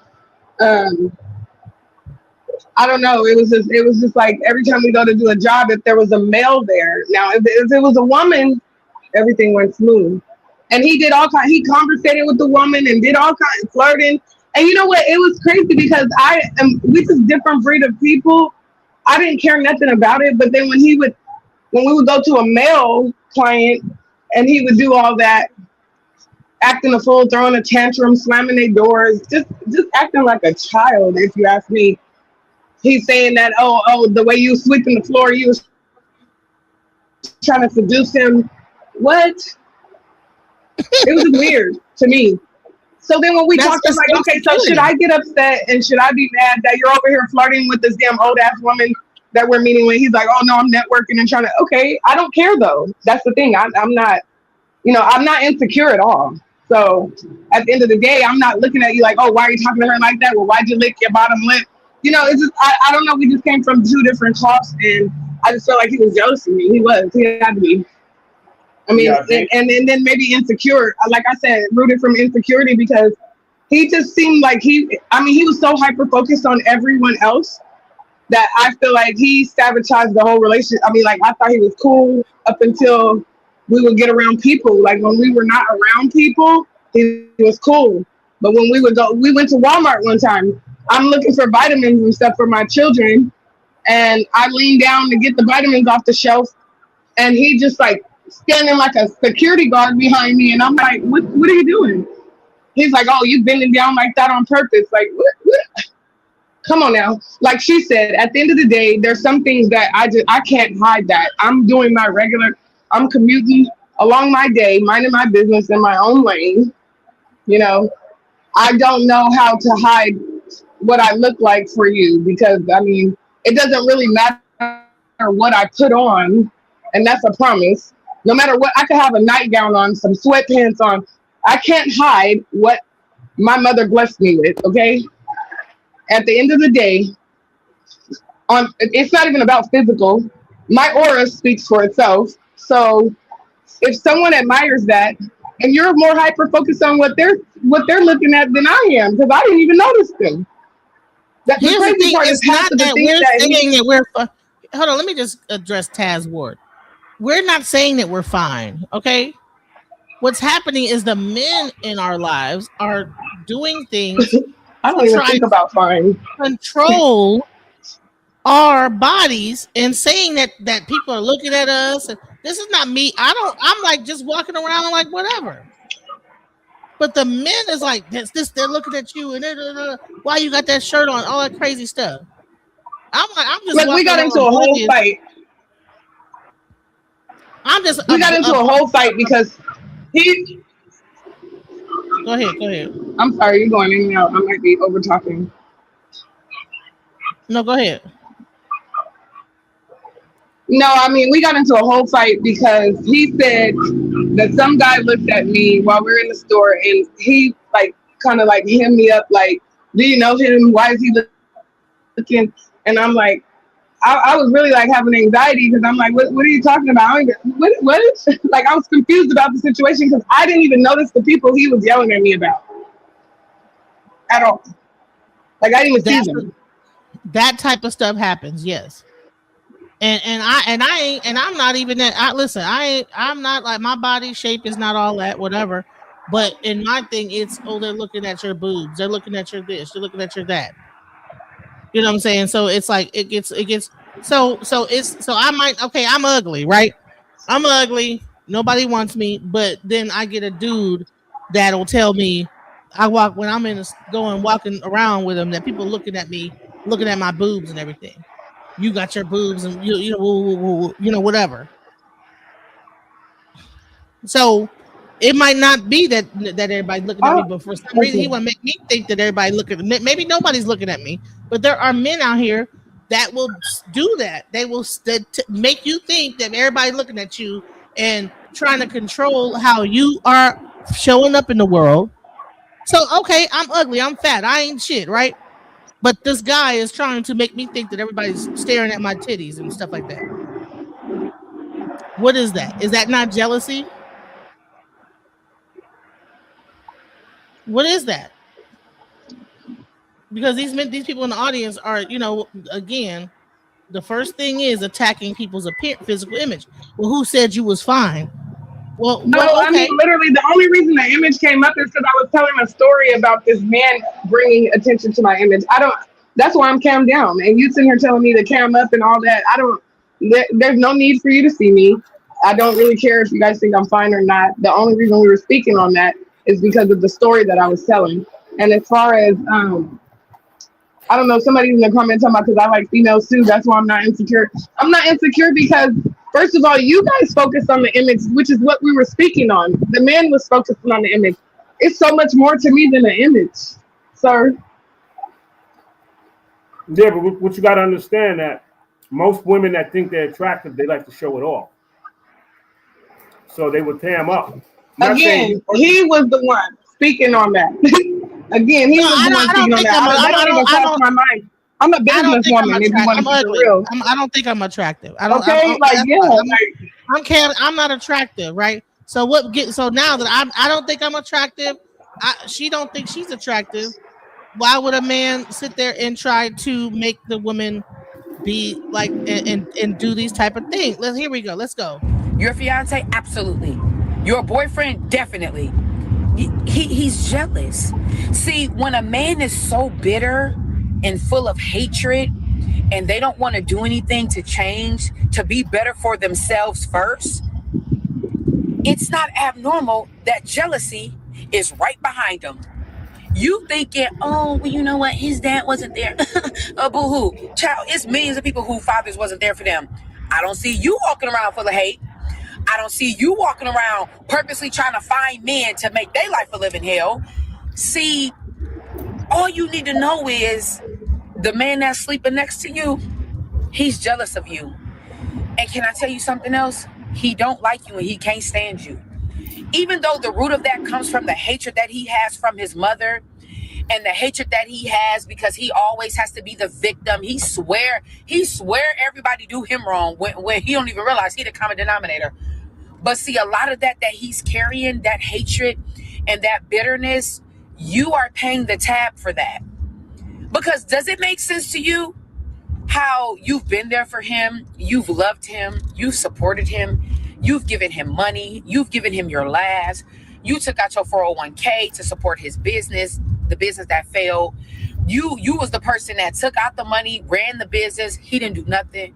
You changed his life. You changed his wardrobe. You got him the job. You filled out the resume. When he walked off the job and didn't even tell you, you said that's okay. You paying all the bills. And if he is paying the bills, he probably using the money against you. You taking care of the kids. You making sack lunches like he a third grader. You asking him how was work. You rubbing his musty feet. You laying next to him smelling his musty armpits. You sitting there being unsatisfied by his small tallywhacker because you don't really want to crush his dreams and tell him you ain't been satisfied in years, right? Because it's something about grown men. They always got to be coddled and pushed and babied like we raising toddlers. But back to my point. The point is, he's jealous of you. He doesn't like you. He hates when you succeed. He hates when people pay attention to you. He hates when you get a promotion on your job. He hates when your family is there for you and they want to stick up for you. He don't like it when you have friends. He don't like it when you go to lunch with your coworkers. He don't even want you talking to your coworkers at work and you like, baby, I got a job to do. He's so dumb. He don't even get it. But that's another story. But because it's jealousy. When a person is bitter, and it festers in their body, it festers in their brain, it can show up as jealousy. And you wondering why? Well, maybe he don't support me because he's not used to supporting people. Maybe he doesn't love me because he came from a broken home. Maybe he doesn't know how to be a dad. And let's even talk about how we make excuses for being treated fucked up by these men. We get treated fucked up. And we still be there for these men. And meanwhile, they jealous of the whole situation. You pouring into them. You giving money, you doing everything, you helping them, you giving them opportunities. Angel said she gave the dude a job. Why did she need to give him a job? Why couldn't he find his own job and be independent or whatever? But you know what? And here's another thing, is because men will always say that these women are out here only wanting the men that got this and want something from them. Angel's over here talking about how she got the job and hired him. He didn't have a job, so. This is showing right here that women will date men that's struggling, don't have a job, and bring them in and try to like pour into them. But then you'll have men on these panels acting like women don't be doing everything for these men, bro, and they still get treated like shit. Listen, I got so many stories. It'll knock your fucking socks off. So let's not talk about like y'all talk about how women are delusional. No, y'all men are delusional. Because he said that his dad wasn't there and nobody's ever showed him how to be a dad and how to be a man. No, baby, those are excuses. He's jealous. But see, over here, that's the problem. You don't care. I'm not telling you to stay, go back to a relationship. I don't give that kind of advice because I don't know what everybody is going through. But one thing I will do is give you the wisdom. And over here, when we heal, I'm just here to tell you, it's not because he came from a broken home. It's not because his mother was an addict. It's not because he never felt support. It's not because he was taken advantage of as a kid. It's not because nobody's ever showed him love. It's not because nobody's ever supported him. It's not because his dad wasn't there. It's not because his mother didn't listen. It's not because his sisters seemed like they were the favorite and he got left out. It's not because he can never get on his feet. It's not because he just doesn't understand why people don't understand him. It's not because he has an addiction. It's not because he has mental health. It's none of those. It's simply because he's jealous. That's all. And here's the thing. People, listen, everybody's like, to myself, why would I get, okay, you might not be that guy, but there are men out here that this is talking to. No, Taz is that guy. Taz is that guy. That's why I want to address Taz. Taz, come up here and holler at your girl. Because you on some weird, you're in the comments talking about, you're directing it to yourself. So it's a reason why you're labeling yourself like we're talking directly to you. So come up here. Right, hit dogs holler. Hit dogs a holler. It's a lot of hit dogs in these comments, y'all. Those kind of guys are uncommon. That's not your average guy. That's uncommon. And once you know somebody got your best interest once you know somebody doesn't have your best interest at heart, it's time, if you can, part ways with them. That's all. Obama, we said that so many times. That's why I feel like Taz is really directing it to himself, because it might be Taz is part of the problem. Well, you know what I learned about social media? People take things too personal. I was joking around. Somebody was asking a question about marriage, just joking around. And I said, it was something to do with oral sex. And I said, I have to ask my boyfriend later, just joking around. And they was attacking me. Oh, you gay, you this, you that. I said, bro, we just on social media having fun. Everything is not, a competition. or everything is not a battle, and everything is not homosexual or not homosexual. I don't know if I can say that, but that's how sometimes when you're on social media, people take things personal. So that's what you got to realize. Like we're not even talking to him, but you might be talking about people like him. So or her, or whoever it is in general. That's why people do that. Why would I have another man? You clearly came in on the end of the story, but look, I don't have nothing against gay people. If you like men, women, whatever your sexual preference is, that's your business. At the end of the day, what I'm saying is live in your truth and stop dating what you don't like and treating it messed up just because you can't live in your truth. That's what I was saying. Yeah, but sometimes if you're gay, you're gay. At the end of the day, why would you be with a woman if you're gay? If you're going to be with a woman and you want to be with a man, then you're not going to treat that woman right because that's not what you want. But sometimes people like that, they go both ways. We used to call that in the 90s into the early 2000s. We used to call those homo thugs, and you had the guys that went both ways, and they were kind of feminine, and you kind of sense it a little bit. Not all, some were real masculine because I known both types, but you know they men the gay men community. One thing I don't like about them, because I don't care about your lifestyle, but a lot of them are aggressive towards women. I had to tell one because he was arguing, he was getting up in the girl's face. He was biologically a man, and he was getting up in the girl's face. And I said, "Yo, I understand you having your difference, but that's a female." And then I had to get aggressive with him. Like I'm not Mike Tyson, but I'm like almost 6 feet and I'm over 200 pounds. And then he got aggressive with me. I said, "Listen, I'm gonna respect where you're coming from, but if you get up in my face the wrong way, I'm gonna knock you back into your natural." I said something about I'm gonna knock you back into manhood, because like I said, you're getting aggressive with females. I noticed men like that, and I'm not saying everybody. I'm not painting everybody with the same brush, but I noticed men with. Yeah, you gotta tell them that. No. I'm not. I'm talking about men with feminine energy. They get aggressive with women. A real masculine man is not going to get too aggressive with a woman because he knows it's a female, and he knows that if he put his hands on her, he can hurt her. And I'm not trying to go to jail. I'm speaking for myself. For hitting a woman, only time I'll put my hands on a woman, if a woman's attacking me physically, I'll just like to get them off me. I might inadvertently hurt them, but I'm not going to go and throw a hard, heavy punch at a female because I disagree with her. Most masculine men think that way. The ones that got feminine energy, those are the ones that put hands on them. That's just my opinion. A lot of times, and I'm not painting everybody with the same brush, so I'm not trying to offend nobody. I'm just making a statement. A lot of times, those guys are raised without a father.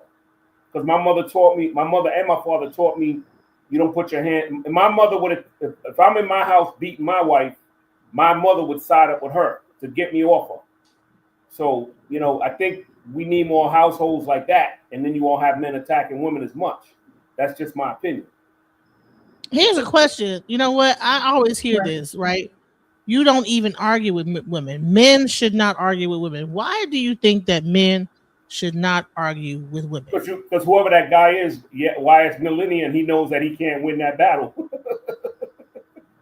I feel like I can't win that. I feel like I can't win that battle. I let them say what they want, and I just let it ride. I'm gonna tell you why.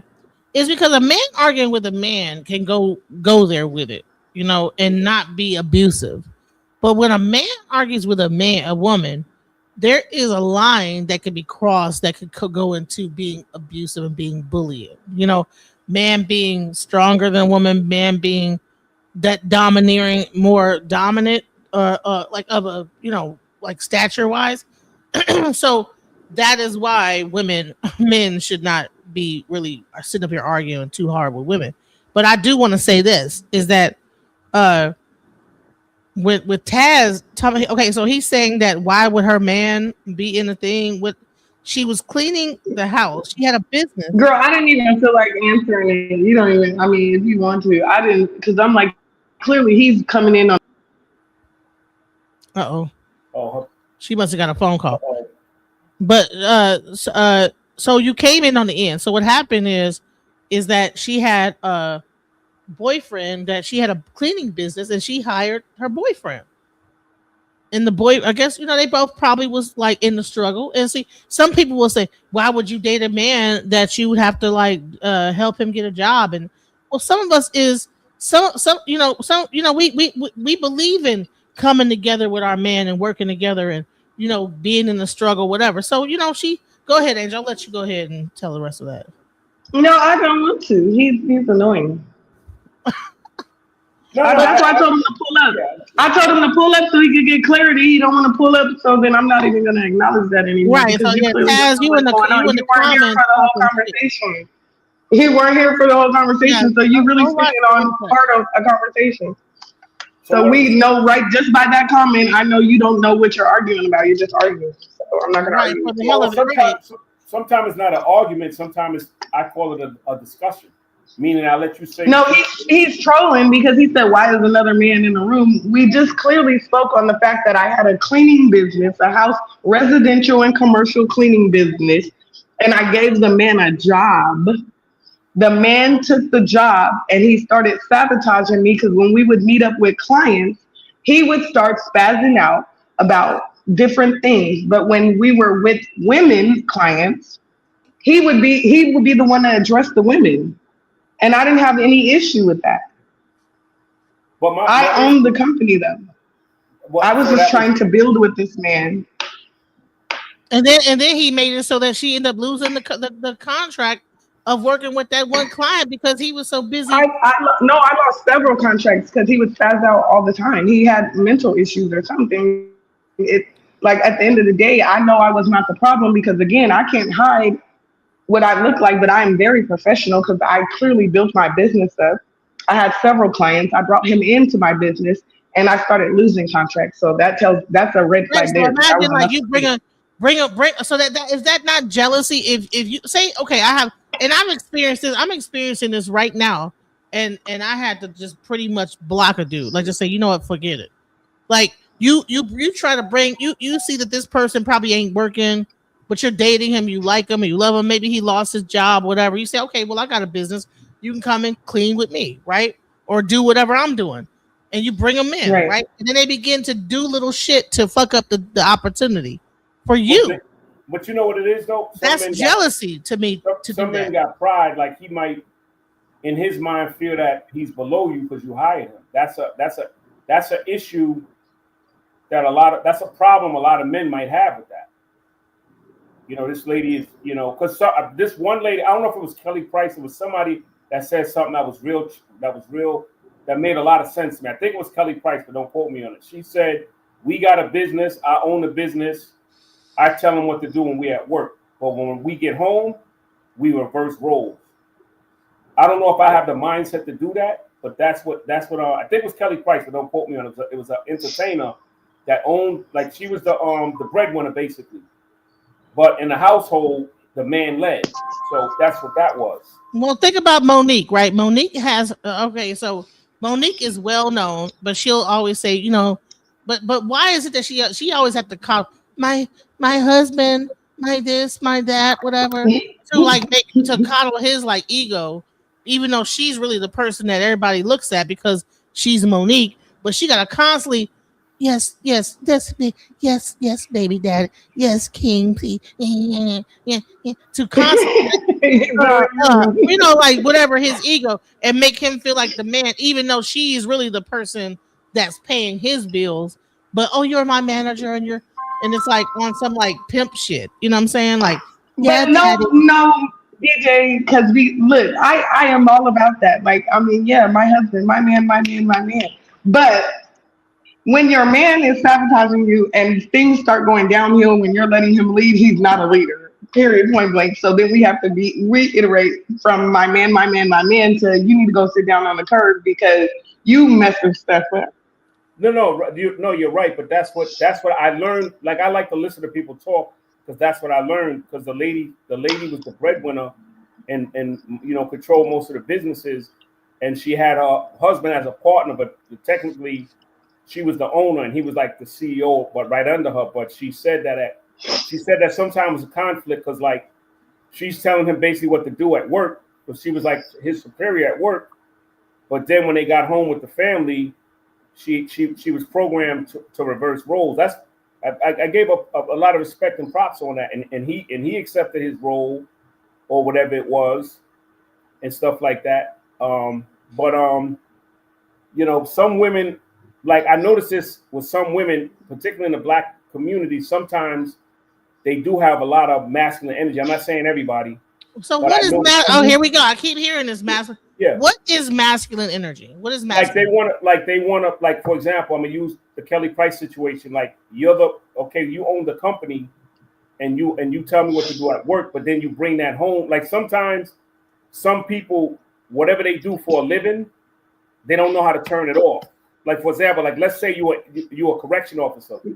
When you come home, you're treating your kids and your wife like inmates, or vice versa, your husband. So that's what I mean by feminine. That's what I mean by masculine energy. Like you don't know how to turn that off when it's not a conflict. Everything's not a conflict. If we are a team, you know, in a relationship, usually the man is masculine and the female is feminine. But I've seen females that were that, you know, that had like they were rough around the edges and they just act like a man a lot. So that's what masculine energy is to me. Well, I will say this, even though it was my business, I did let him lead. Like he usually talked to the client, you know, I spoke with them on the phone, but when we addressed them in person, when we came, we were as partners. Like I said, I wouldn't have brought him into the business. I don't need him as a worker. Like I could have did it by myself. I already had people working with me. It was just more of giving him an opportunity because I believe that, you know, sometimes people be down on their luck and they need an opportunity. I don't know, you know, you don't know a person's whole story. So I don't judge a person by, oh, he doesn't have a job, so he's broke. I'm not going to pay you no attention because, you know, I'm just not that person. So I'm like, hey, I got this going. You can come join what I'm doing and we do it together, right? We made sure we got the numbers right. He felt comfortable with the numbers he got. But it was more like, I don't think he can work with his spouse, period. And he wanted to kind of shadow me everywhere. Even if he wasn't working, like he would say he doesn't want to work. Like we would get there to a client's house and then he'd throw a tantrum and then he'd storm out the house and he'd go sit in the car and then he doesn't want to work for the rest of the day because he's pissed off because he felt like I was sweeping the broom too long. You know, I don't know. It was. Yeah, that is manipulation and trying to sabotage. We gotta like be and that's real what he was doing. And let's talk about feminine energy because I hate when men always talk. Y'all, a lot of y'all be masculine. Let's go. Entertaining and hilarious for self-proclaimed masculine alpha males to speak on wanting feminine women while simultaneously getting their Speedos in a bunch when women are actually feminine. What do I mean? Contrary to popular talking point, feminine energy is not submissive. Feminine energy is not submissive, nor is it dull and bland. Feminine energy is receptive, and feminine energy is creative. So the first character trait of feminine energy is to reject unsavory impressions from the masculine, to keep the feminine sacred. And two, which is to be creative. Makeup, hair, colors, and all things that are creative are feminine in nature. So if you're so masculine, stay out of feminine women's business and appreciate being rejected, because that's what feminine energy does. I find when men say, "Well, y'all feminine, y'all acting masculine." Well, sometimes that rejection. Sometimes a woman really being a woman and not just taking anything is feminine energy. You know what I'm saying? Not just falling for the okie doke of anything. That is when a woman steps up and says, "No, I'm not going for that." That is her exercising her feminine energy to choose. Like I said, lions in the wild don't just let anybody jump on her back and procreate with her. People, feminine energy is not docile and submissive. It is probably, like I said, animals. Some of the most vicious animals are the female aspect of that animal. But go ahead. Welcome to the channel, James Harlan. Welcome to the channel. Yeah, what I was going to say is you got to understand, too, when he's spazzing out at these clients, I'm a professional, so I didn't even address it at all while we were there. When we left, though, I did tell him, after so many incidents, I told him, we just can't work together. You know, I guess that's firing him or whatever you want to call it. I just told him I can't work with him because he's making me lose money. I'm building a business and he's coming in. And instead of him, this is the thing, it wasn't even so much that he had a problem, it was the way he was addressing the problem. If he had an issue, he could have pulled me outside and we could have spoke on it. And he could have said, hey, I don't appreciate this. I don't like how you move in this way, or whatever the case may be. He didn't do that. He's going off, slamming these people's doors, throwing stuff. Like, you're in somebody's property. You're on somebody's property, right? Intentionally trying to sabotage the situation. Thank you. I mean, come on now. He's a grown man. You know what he's doing. He know what he's doing. He know what he's doing. The one mistake you made is this is just what I'm observing. The only mistake I feel you made was when he came in. You should have had the mindset was, you know, when we here, I'm the leader. You do what I say. Don't say too much to anybody because I don't want you talking me out of making money. And then you just got to follow orders. Just sit back and be like a silent partner. That was the mistake you made. Go ahead. No, Barack. I was calling you Obama, but I just realized it's old drama. But no, the thing is, I had many conversations with him. Again, I addressed the situation once we left the client's house because I'm a professional. So, you know, I separated the two, being that I'm at these clients' house. I'm not bringing drama there. So we're going to leave once the job is done. He would throw a tantrum, then he'd go sit in the car, and I'd let him sit in the car. But then I had to go now tell the client. You're missing my point. You're going off subject. I'm not disagreeing with what you're saying. I'm just saying I would have played it different and that wouldn't have happened. If I was in your shoes, I would have said, you let me address the clients. If they got anything to say that the business that you may or may not know, let me answer it. Let me be the mouthpiece, because that's what'll happen when you let him be the mouthpiece. But here's the thing, he wasn't the mouthpiece to the clients. Right, that's what I was trying to explain to him, but it's okay. So yeah, he was not the mouthpiece. And I spoke to the client on the phone. I arranged everything. I never let anybody control over. Those were my granddaddy clients. Like they've been my clients. He never spoke to them. He would be on one page when we would head to the client, and then when we would get there and we'd start cleaning. Like, for instance, I would tell him, "Hey, you start on this, and I'm gonna go start on that." He would leave what he's doing to come monitor me. And then he would throw a tantrum and start going off. And a lot of times, like I said, it was intentional because a lot of times the client wasn't even nowhere near me. Like these are huge houses. They would be on a whole nother floor. I felt like he was just really not wanting to work.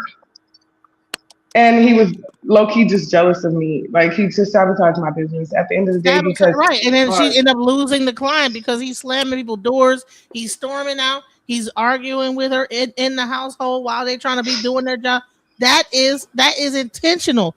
You can't tell me it's not. Can I ask a question? Go ahead, James. Go ahead. Welcome. What's up, man? Welcome, James. Go ahead, brother. Thank you. This is a great broadcast. And my question to the young lady, seeing his characteristic, why didn't you just relegate him to being the water boy, coffee maker, whatever? But he was ill-equipped to positively contribute to your business. And once you seen that nigga should have been going to the store, getting everybody lunch, or just get him out the way. Still pay him. I mean, that's what you do. But once you realize that what you're working with, I mean, now it's on you. I mean, I briefly touched on the story because we were speaking of jealousy, but yeah, I mean, if you want to update, yeah, I did get him out of the business. And then afterwards, you know, he became a stalker of mine because he started hiding in bushes outside my house and all kinds of other stuff. So we did part ways, though. That story ended horribly, but we did part ways. And I must say, to both of you young ladies, y'all are the kind of women that brothers yearn for. Well, in particular, a brother like me.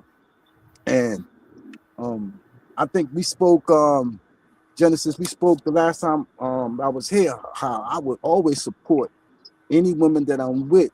And I would be even more diligent with someone who has so much to offer, or if they're making more than me, I have to check myself and realize that it ain't about you feeling less of a man because you ain't got more bread than your woman, there's a whole bunch of people in this world that you ain't got more bread in. You know what I'm saying? When you look at when you look at it holistically, so why would you choose your woman to hate on or think crazy about? I mean, it's just inconceivable for me to live like that with somebody who sees favor in you and wants to build with you. It's just inconceivable for me to try to sabotage that relationship primarily because she makes more money to you and being jealous. That's an immature person. And when I say immature, anybody, you could be at any age and be an immature person. You know what I'm saying? But you have mature people who are in their 20s or whatever, but you just happen to find somebody who was just crazy, or who wasn't there yet at whatever point in their life. Hopefully they'll get there. But now, you know what I'm saying? I mean, if you love somebody, you want to be with somebody, you got to handle what comes with them. I mean, they have kids, they got a great job, make a lot of money, they're not going to always be there. If you make I think, and I'm talking a lot, and thank y'all for listening, but if you make a decision to be with that person, then you got to be with that person. Can't be in 1 foot in, 1 foot out. I mean, it's just ridiculous. But I land with that. And so this guy, T-Benz, old man always on some such and he the one with a wife just tell a woman what they want. You a clown. See, that's the problem that y'all have, man. When you have a man, come on. It's like, well, we're talking about what our grievances are with these men. And then you have a man saying, listen, this is probably the right way to go. You shouldn't be, you should like, okay, if a woman's making more money than you and she's willing to bring you into her business, don't sabotage it. And people don't even understand that this exists. Maybe in your life it don't exist, but there is a reason why this conversation is even being had, because this exists. There are men that will sabotage you, that are jealous of what you're doing, and will come in and try to sabotage relationships. Have you seen like a woman, like before she's with a man, she's looking all good and this, that, the other, and then like you go about a year later of her being with this dude, and she looks like hell has broken loose in her life. The light has dimmed in her eyes. Her skin looks bad. She's breaking out. Why? So we have to understand that there is, and the same thing can happen with men too. But we're just talking about like the male aspect of it, because I'm a woman. You know what I'm saying? I'm a female. So I'm a female. Y'all females. You know what I'm saying? So, you know, I'm a woman. So therefore, I'm trying to understand why men can exude these types of behaviors and pretty much sabotage relationships, because I'm experiencing it. That's the reason why I literally go ahead. Draining your energy. Thank you. If we came up here and changed the perspective and spoke from a man's perspective, right, then they would respect it. But the fact that we're speaking on women, everybody in the comments keeps saying, "Oh, but women do the same thing." We're not speaking on that right now. We're speaking on what we're speaking on. This is the topic, and can you stay on topic? That shows the maturity level right there. You keep trying to compare the two. We're not talking about that. We're talking about when we went live. The live was about men, hypersexual men, jealousy, and where it's rooted. Thank you. And we do pick better men. This is called a story where we're speaking on men that were jealous and our experiences with them. I'm not even in a relationship, nor am I interested in dating right now. Because that's what will happen when a guy drains. Listen, Angel. Listen, when you go through that, it makes you just want to just quit. When you go through that type of a situation, when a man does that, it makes you like, I'm good. I'm let me just chill. I don't even need. It makes you like that when you don't know what the issue is. It makes you. I know what the issue is. That man was jealous of me. Whether you guys, you know what I'm saying. I don't have to tell the whole. Like, I'm speaking on a man that I experienced in my life that was jealous of me, because that's what we were speaking on. And that so happened to be a man that I brought into my business, and I spoke on that, right? Moving forward, though, like I said, standing on your boundaries. When you place boundaries, when there's boundaries in place, and you stand on them, that eliminates a group of men. So I'm not saying that's a current issue in my life. That is not a current issue in my life, right? What I'm speaking on is men that are jealous of their woman. I think that when you go on social media, people just it's kind of like the man in the comments saying, "Oh, why would I be jealous?" I don't know why you would be jealous. We're not speaking on you directly, Taz. We don't know you, right? Hit dogs We're holler. speaking on men that are jealous, right? Exactly. That's why I say he's part of the problem. He told on himself without even knowing that he was telling on himself. Right. So are you married? I'm not good. I want love and I keep looking for it. Okay. We'll continue to look for it. What we're saying is don't exhibit these qualities that these other men are doing and you will be fine. When a woman is feeding into you, pouring into you, doing all these things, don't do these specific things and your relationship will be fine. And when you do those things, that is jealousy. That's all we're saying. Period. You know? And if you don't mind, I can speak towards the hypersexuality. I've been there in my younger years and not knowing that it was a detriment. It was me doing my best to keep my woman satisfied, at least in my thinking, not realizing that I was doing good. I mean, I provided, I love children, but for some men, especially when they got super attractive women, there's a fear of losing them, and that fear can be overwhelming. I mean, sometimes it can make a fella not even go to work and get paid because they worrying about, who's looking at their woman, who might be knocking at their door. And I'm speaking particularly when I was in the South, particularly South Carolina. And South Carolina is a state with the most domestic violence out of all the was. I'm sorry, I don't mean to interrupt. Battle Zone, your video is not connected. You have to either leave and come back. Battle Zone in the back. The reason why I can't bring you up is because your video isn't connected. I can't even hit the button. But I'm sorry, keep going. Yes, I was just speaking about South Carolina at the time I'm speaking of was the state with the most domestic violence. Brothers really love their women's there, and sometimes to the point of being abusive with it. And they were a lot. I don't know why the words escaping me for that feeling that not necessarily jealousy, but yeah. And when you got somebody who you love and that's special, it can bring on some crazy thinking. But fellas have to be consistent, and I had to learn no matter what, you got to go get paid. You can't bodyguard nobody on the job while they home. You just can't do it, and get that out your mind and know the kind of person you're dealing with. You got a decent woman. She's a decent woman until proven otherwise, but you just can't invent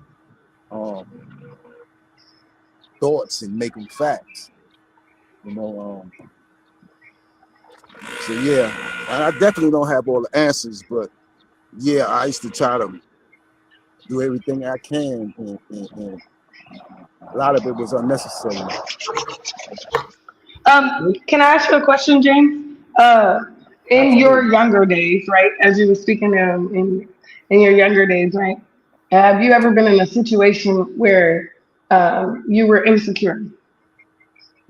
That's the word I was looking for, and it was escaping me. That's basically what I was in a lot of instances. Okay, for instance, the way you ladies describe yourselves, that's going to bring on automatic insecurity in a man's mind. Now, what degree that he allows? Wait, hold on. I'm sorry. Hold on. Right. No. Right. I'm saying, can you elaborate? Yes, when you look good, and you know other men desire you the same way that I desire you, it can bring on that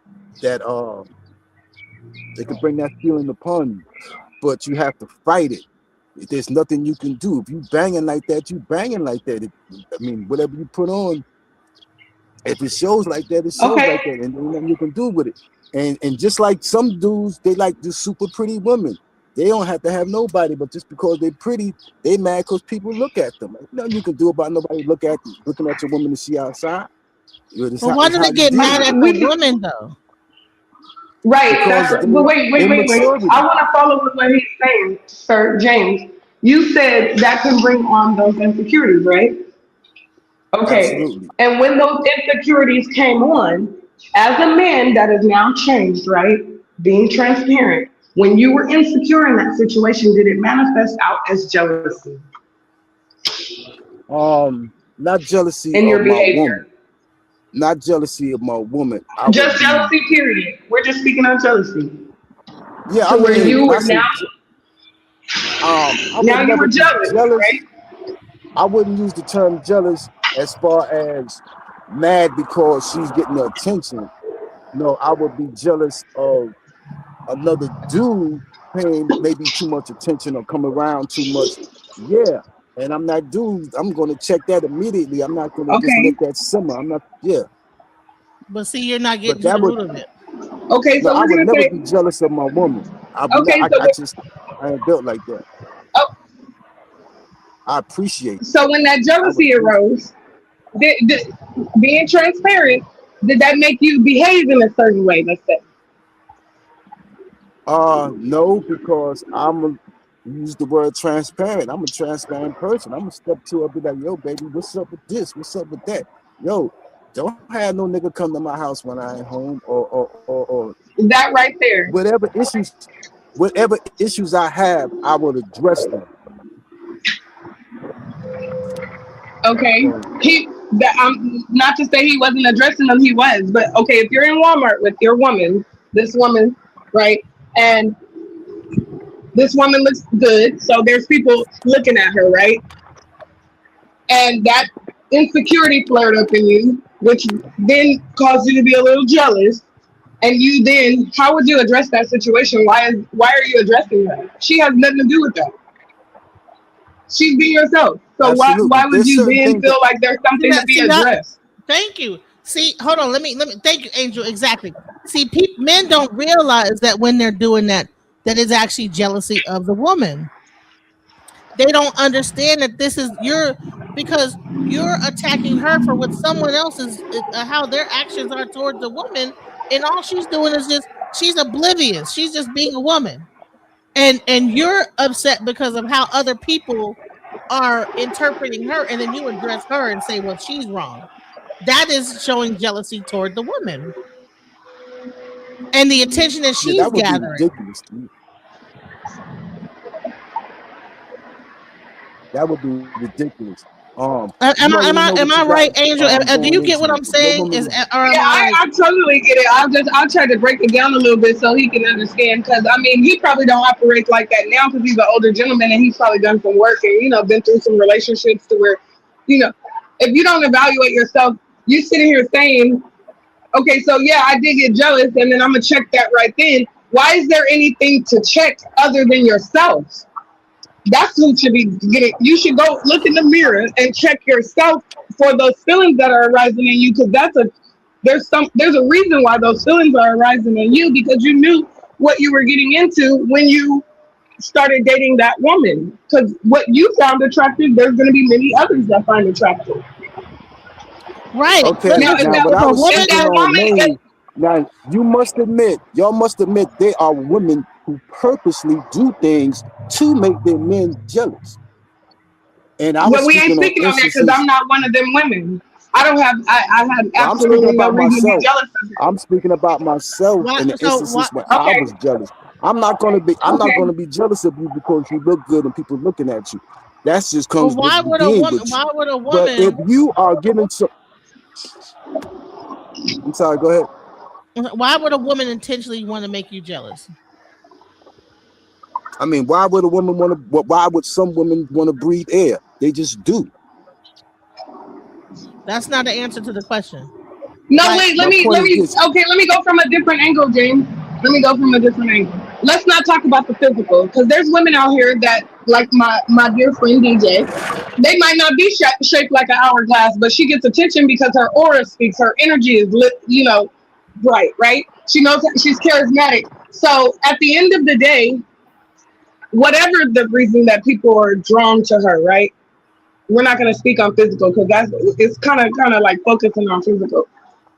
Whatever reason people are drawn to her, why would that flare up insecurities and jealousy out of that man that she's dating with? Well, I can speak towards insecurities. Insecurities can be a tool that you use to better yourself. That's what I've learned. If I feel that if I don't do this correctly for my woman, somebody else is going to do it. That's going to motivate me to move in a direction to do what needs to be done.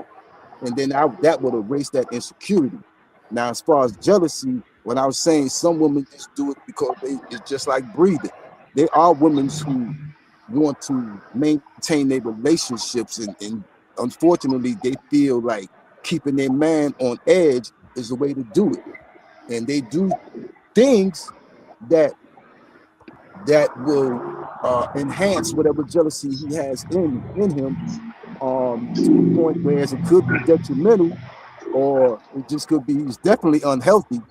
But there are women who do things like that to men. I had it done to me, and it's not a good thing. You can't be with nobody like that. Can you give me an example so we can understand where you're coming from? Because what I'm hearing is, because I didn't hear an answer to her question, right? I heard the definition of insecurity and why what insecurity is and how you should deal with insecurity. But if a woman is just being herself, like she says, I'm not hourglass shaped, I'm fat, whatever. People love to point that out, right? But it ain't about shape. It's just charisma, period. Just the fact that people are drawn to you, and this man is sitting on the sideline, like the one that you showed with the birthday person. He's sitting in the background, they're singing happy birthday, and he's looking pissed off because it's not about him. It's not about him. That's what we're talking about. There are people out here, there are men out here that when a woman's getting too much attention, when people are drawn to that woman, that will innately feel jealousy, and they will not. Everybody else is happy celebrating, and he's up there looking like Stonewall face, right? So maybe it might not be. It sounds like a tinge of narcissism. It sounds like a right. There you go. There you go, my guy. There you go. We get to it. Finally, we get to it. No, there you go. I'm just looking for some transparency, man. I appreciate you getting up here and just being real, because it's so many people in the comments playing games like these people don't exist. Come on now. And yes, there are women too that exist like that, but we're not speaking on that. The subject when we went live, we're gonna stay on that one. And the narcissist, right? Break down the narcissist. What is the deep-rooted issue of a narcissist? I've dealt with some, and I fought against being one my whole life because I realized the kind of person that you are if you're a narcissist. It's all about you. Nobody can be better than you. Is it competitive? Is it competition? You. There's no competition when you're a narcissist. Competition can be healthy, but you're a narcissist. It's like nothing. I'm the king of everything, point blank, period. Go do this right now, type shit. That's how I see it. And it was like, okay, I'm sorry. I remember the last time I talked to you, in the comments or in the chat, I wrote, because I like you looking at everything. I'm like, yo, me Tarzan, you Jane, you go cook. Did y'all hear that? My alarm is going off. Did y'all hear that? Me Tarzan, you Jane, you go cook. Okay. Yeah. I think you typed that into the chat one time when I was talking about something. You typed that in. Yeah, I think you did that one time. You know what I'm saying? But he's right? So, but I wanted to give you an example for the people that if y'all haven't seen it, like just showing like the example of how it could be so obvious jealousy, right? Within a situation like this, right? Let me show it again because y'all might have missed it. I'm gonna show you here, all right? Watch, I'm gonna play it. Watch this. I'm sorry for You the can noise. exist.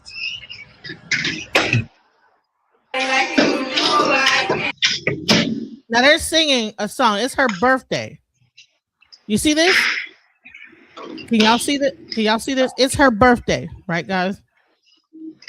Now she's smiling and happy. Everybody's singing. This dude's sitting up there looking like stank face. Okay. Why would a dude do that? Why is he looking like it's the worst day of his life? I've said it before, but I'll say it again. How a person behaves on days that are specifically about you, celebrating you, your big day, your big opportunity, any moment where the spotlight is on you will tell you everything you know about that person. Not just your mate, your friend, your family members, when it's your promotion, your graduation, your birthday, and they look like they're frowning up like he is. They're picking a fight with you the day before your big exam. They're not happy for you on your graduation. They move out the day before you graduate. Like, people go out of their way to try to ruin special moments for you. And just because they're with you doesn't mean they're not jealous of you. They could be jealous of how much your friends love you, how much your family loves you, how much attention you get from random strangers. There could be any number of reasons, but don't think somebody who seems to be miserable every time you're being celebrated isn't them being jealous. Someone who loves you would never ruin your special moment and selfishly make that moment about them.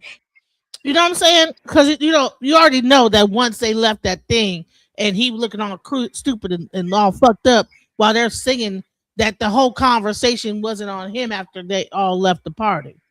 So it's like you intentionally do this to draw attention to yourself being an asshole. And meanwhile, now the conversation's not about how great of a time we had, but why was this nigga looking like a fucking asshole at the party? Barack Obama says he has to go, so I wanted to at least let him give some final thoughts on his way out the door. Go ahead, Barack. You there? You there, Barack? Or maybe he just stepped away from the thing. But yeah, like why would a person do that? So when we talk about jealousy, people think jealousy as in, I wish whatever or whatever. No, he probably was mad because he never had people singing to him. His birthday passed, nobody gave a Father's Day passed, no one cared. Who knows?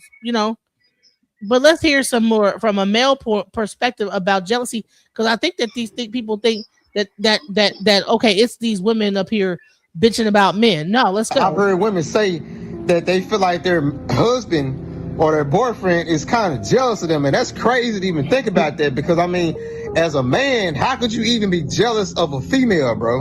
Like, women don't have to go through the same type of stuff that we got to go through, but for a man to be jealous of a woman, bro, like in the workplace, a man could be jealous of a woman because this woman got the job position that he wanted, or, just anything. And even like in a relationship or a marriage, a man could potentially be jealous of his girlfriend or wife because she has a better career than him and she's making more money than him. She has a better personality than him. She attracts, people to her. People are drawn to her and they're not so drawn to him. And then he can learn to be, grow to be jealous of that.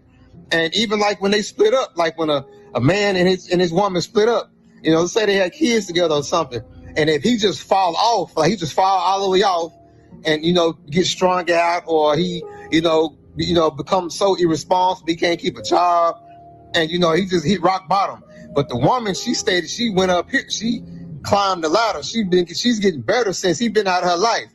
And now, do you think the man could look back at that and be like, dang, so why, like, what I'm saying, and he'll be jealous, and he can't figure out why she got the things she have now that she done split up from him.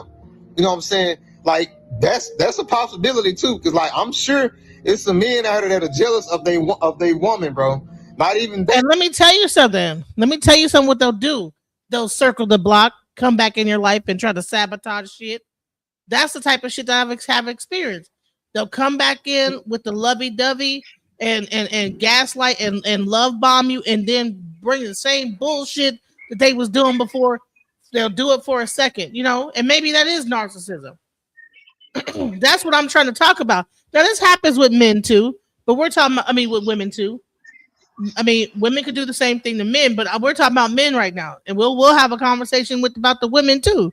You know, right now we're talking about the men. So, what you gonna say, Angel? Oh no, I wasn't going to say anything, but I do want to address a comment. There was someone that spoke in the comments and said that the way you date. Oh my God, there's so many people commenting. I'm sorry.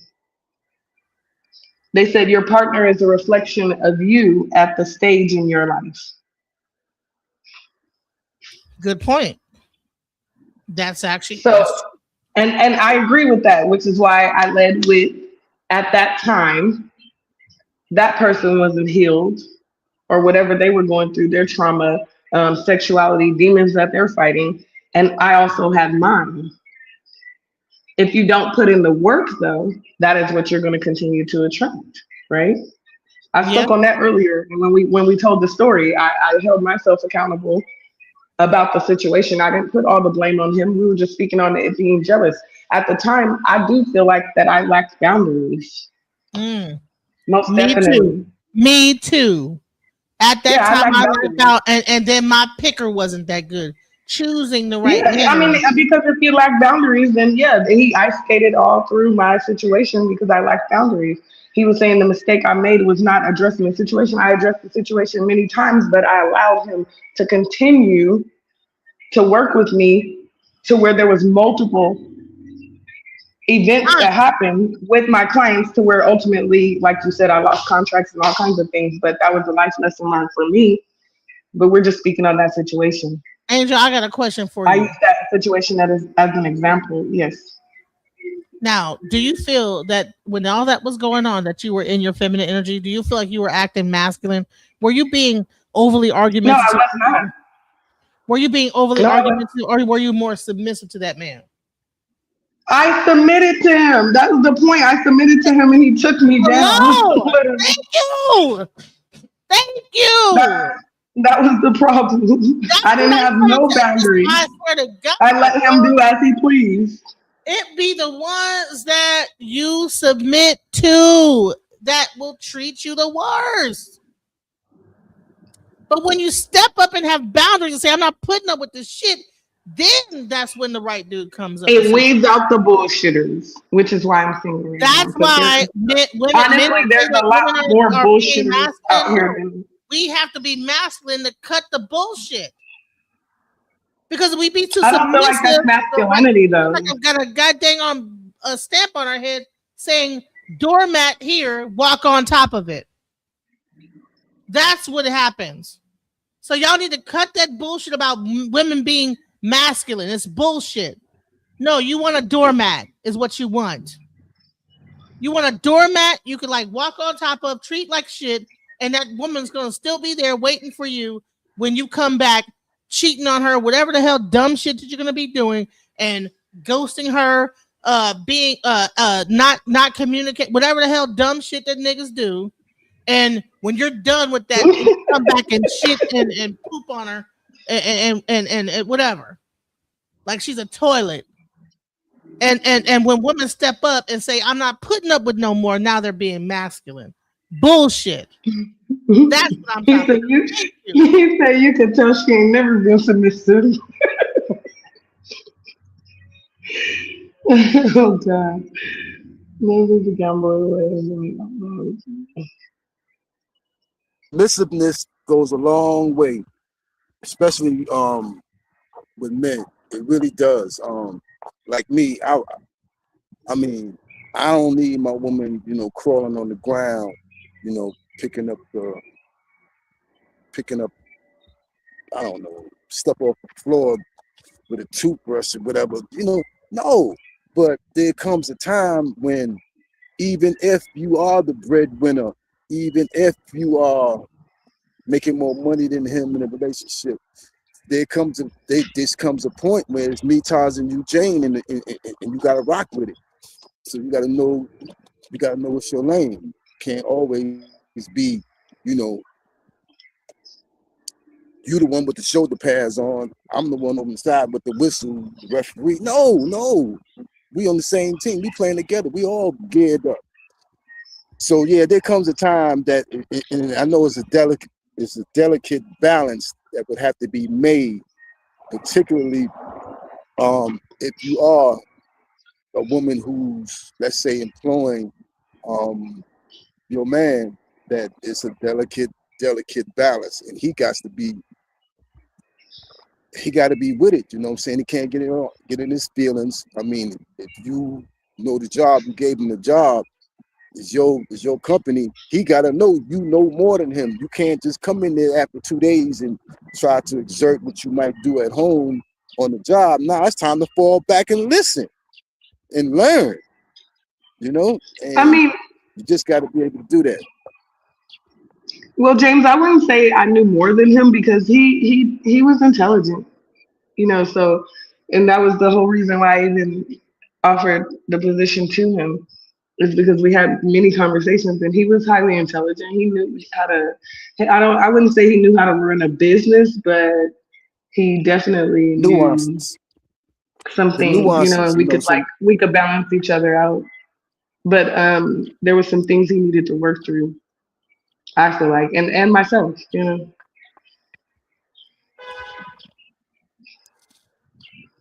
Yeah, I can tell any fella, any man that, you know, you're gonna always be able to learn something, you know, saying if you have an open mind, and there's always something to learn.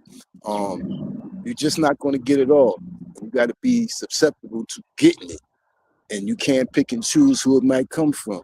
Okay, I'm an older dude, but I gotta listen to that nigga who's 20 years old when he's saying something right, especially if it's something that I don't know about. When I have to humble myself, fall back, and try to absorb whatever wisdom this younger person is giving me. You know what I'm saying? And that's just how life is. You're just gonna have to tap out sometimes and listen. I was older than him. Only by a few years, but I was older than him. Me too. Right. By about 5 So years, and the nigga, come on, maybe we need to be dating like old, your like favorite 50, football teams, 70-year-olds or something, huh? No, I was gonna say your favorite football team is the Cougars, right? Your favorite No, football like team maybe is it might have been a few years. It ain't like it ain't. We not 3 years older is not a cougar. Now, if he was like 30, but no, like about 4 or 5 years older, that's not cougar territory. You might have went to the same high school, and well, you was a senior, he was a freshman. That's not cougar territory. Right. He was a very jealous person. I mean, period, point blank. I don't care what the crowd is saying. He was jealous. He was jealous. Man, bump that. Yes, exactly. He was jealous. Let's keep talking about. What y'all think? If we look, if I prime example. I was gonna say, if I put his behavior on a woman that was a female friend, I would have said that woman was jealous. So at the end of the day, he was jealous. He was a man, so it was uncharted territory, but he was definitely jealous. All right, now check this out, y'all. Watch this. Like the things she have now that she done split up from him. You know what I'm saying? Like that's a possibility too, because like I'm sure it's some men out there that are jealous of they woman, bro. Not even they woman, but women. Period. They jealous of them, and that's crazy to even think about that, bro. Like I said, like how you we don't even got to go through the same stuff, bro. Like what y'all think? And these two are a prime example of why people tell women do not date down financially, especially if you earn significantly more than that man.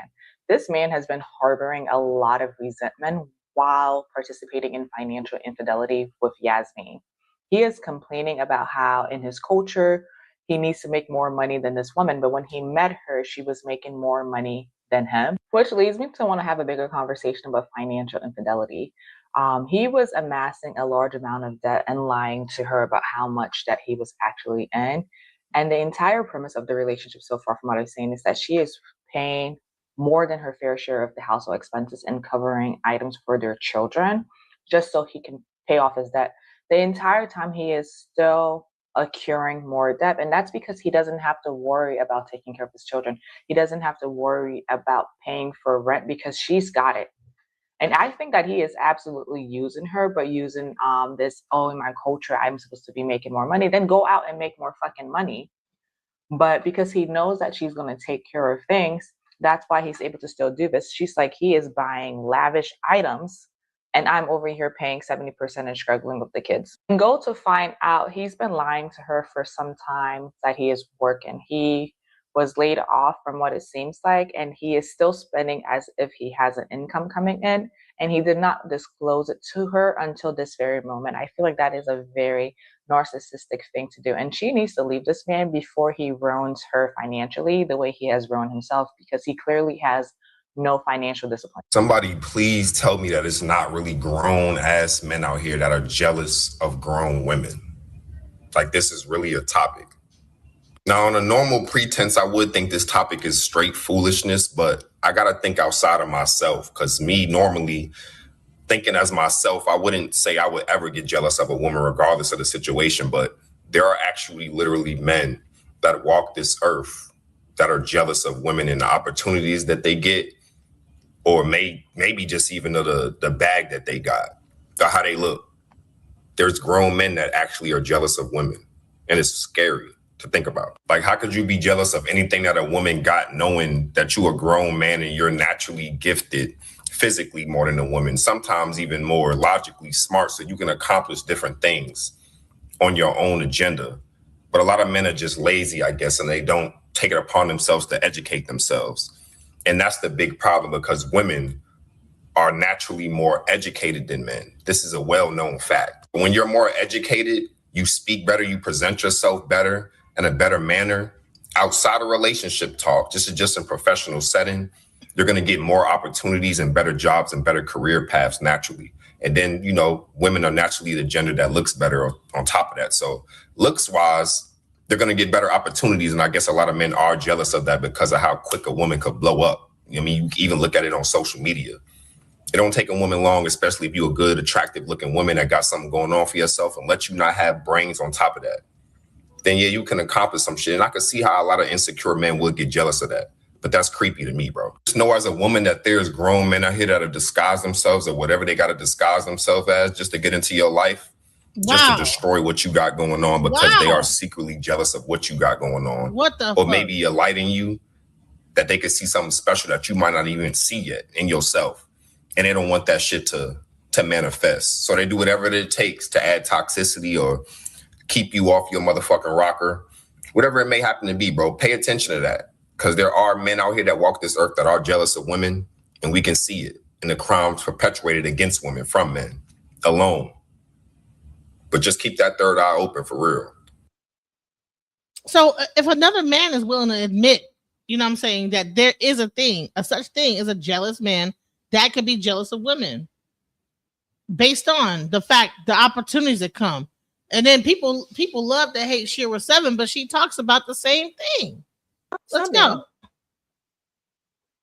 Are very jealous of the attention women get, because with that attention, life is easier, life is less expensive, and a lot of women are catered to, while men are expected to be men. And so the same way that women look and scroll through Instagram at other women and their bodies and this and that, and compare themselves to women and how they wish they could be, you know, living that lifestyle or looking like that woman, or wish they had, you know, that person's look or whatever. Men do the same thing, except with women versus men. So a lot of these men who don't know how to get up and go get money or get a career or get a life, instead of focusing on that, they focus on women and they get upset with them. So they're literally comparing themselves as men to women, not to other men. This is where the problem is. Hello. So let's talk about that. There's men that will be watching your DMs, watching what you're doing, watching your lifestyle, and then they will try to insert themselves into your life and then bring that jealousy into your life. That's another thing. They go into, then they try to contact you, and the next thing you know, you're in a relationship with them. They've been watching you the whole time like a stalker. And they try to get into Listen, women get stalked. They get portrayed. Listen, men aren't men predatory? Don't they prey on, not prey, but don't they like a hunter, hunting women? You find that woman, she's doing her thing or whatever, you get into her life and then you just wreak havoc in her life. Come on. This is a real thing that happens. So we have to like be real about what's really happening. You want to know if a man is jealous of you or not? If he gets mad every time you receive a compliment out in public, or he says things like, oh, why do they always compliment you and they don't compliment me? He is jealous of you. He's very jealous of how beautiful you are. He knows how beautiful you are. He knows that you're going to receive. Why would a man get with a beautiful woman and then get jealous of her? This is what we're saying. This exists. Now I'm going to flip the conversation to another subject. And we're gonna like start talking about like the next subject, which is because I think we pretty much we beat this subject into the ground. Yes, men can be jealous of women. Let's not play and pretend like that does not exist. Okay. Now let's get into hypersexuality, because I believe that, like I said, when we get really into the whole thing, there is an aspect of hypersexuality in men. Let's go. Give me some coochie, give me some coochie, give me some coochie. Trying to invite me back to his place, and I said no. So I ended up at my house, at home, with my seafood. I ate my seafood. And peep this. That dude will be a dude talking about some she used me to eat food. No, she just didn't want to fuck on the first date. Some of you men are hypersexual, and it's so uncomfortable and disrespectful. Men be really out here trying to lie and act like they're not obsessed with sex. They're not obsessed with trying to sleep with the woman as fast as they possibly can. As many women as they possibly can. I just think it's so funny. Not that like they're doing that, just that they're lying about it. Every day, I feel like I run into a new group of men trying to lie and be like, no, men ain't like that. No, them just the men you know. What kind of dudes you around? Men ain't actually that bad. And I'm sitting there like, when did they update the new model of niggas? Because ever since I was a kid, ever since I can remember, men just been lusting after women. Even when they end up married to a woman, they was lusting after to begin with. You know what I'm saying? Like, I just think it's crazy. And the thing is that it is ruining men's potential. Like, men could have healthy relationships with women, but y'all ruining it from fucking lust. I cannot stand a lustful nigga. Give me some coochie, give me some coochie, give me some coochie. Like, what the fuck? And then, like, the lustful ones that have kids, why are you acting like you ain't never been in a coochie before? You have living proof that you have had some coochie. Calm down. Damn. The men's be lusting. The men's be lusting. Let's show how the lustfulness is actually negatively impacting these experiences that men are having with women and just kind of fucking up the whole dating experience. And it has always fucked up the dating experience. Just FYI, like, this is not a new phenomenon. The internet is relatively new. Social media is relatively new. TikTok is relatively new. These experiences are not. These experiences are pretty fucking old. I'm at the car wash. Now, before she gets into her story, I'm going to say this. Like, the one weird thing that men do is when you, especially if you meet them online, send me your picture. I've had dudes like say hello and D-pick immediately. Like, what? Like, I don't want to see your penis. Like, what? Imagine if you met a person in real life. Because I think that the internet, you know what I'm saying, allows people to do stuff that's really would be considered like creepy in real life. If I meet you and I want to say, hey, he says, hey, you know what I'm saying? Because I mean, you know, people be at the gas station. I might be going in. A guy will say, hey, whatever. They might like try to holler at me. But imagine that he just whipped his dick out in the middle of the fucking gas station. You'd be like, you're a fucking weirdo. Like, what the fuck? You know what I'm saying? But why does a man feel like that you can meet them on a dating app and the moment you say hi to them, they could just throw their penis on top of their and take a picture and send it to you? Angel, you got any thoughts about that? Girl, I'm over here laughing harder because I'm like, no, why do they do that? I don't know why they do that. I feel like that they have an intention, an agenda, and that is to sleep with you. And really, no, it's deeper than that. It's not just to sleep with you. whatever their agenda truly is, which is some 9 times out of 10 narcissistic, jealous, insecurities, is deeper rooted, and they have an agenda. They want to come get in, see what you got going, so they can either get in where they fit in or take you down.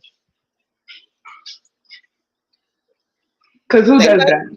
They want to take you down. No, for real. I mean, literally, who does that? They were sent by the enemy, period. I don't care. From hell, the enemy from hell. Like who? First of all, in order to even send a D pic, okay, there's preparation. There's the whole thing that has to be done, right? Because you can't just send it. You can't send it flaccid. They have no personality. They have no conversation. Like, period. So we're just gonna get straight to the point, and I'm gonna dick pic you. Right. I've had a person called Sir Jaxalot. His name was not that when I saw him on the dating app. It was a regular name. But the moment he started being nice, whatever, okay, cool. The moment I gave him my phone number, he said, "Hey," and immediate video of him jaying off. And it was the most like pornographic, and I don't watch porn, by the way.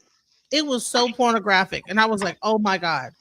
Now I did watch the whole thing because hell, you'd have to see it. But gotta see it through. Gotta see it through. Gotta see the whole Speaking of that, I have an example. You remember your homeboy, your friend. Right. You know who I'm talking about, right? He did the same thing. Remember, he was like, "Oh, Angel, I want to talk to you," and then we got on the link. We're all three on the line talking, having a conversation about nothing sexually related, nothing like that. And he's backdoor sending me on a private chat videos of him sleeping with women, his penis, all kinds of stuff. And I'm like, what is wrong with your homeboy? Men, listen, let me just give you guys a clue. A woman does not want to see a video of you. Do you want to see? Imagine if a woman, you're talking to them and they send you a woman of her getting screwed by another dude.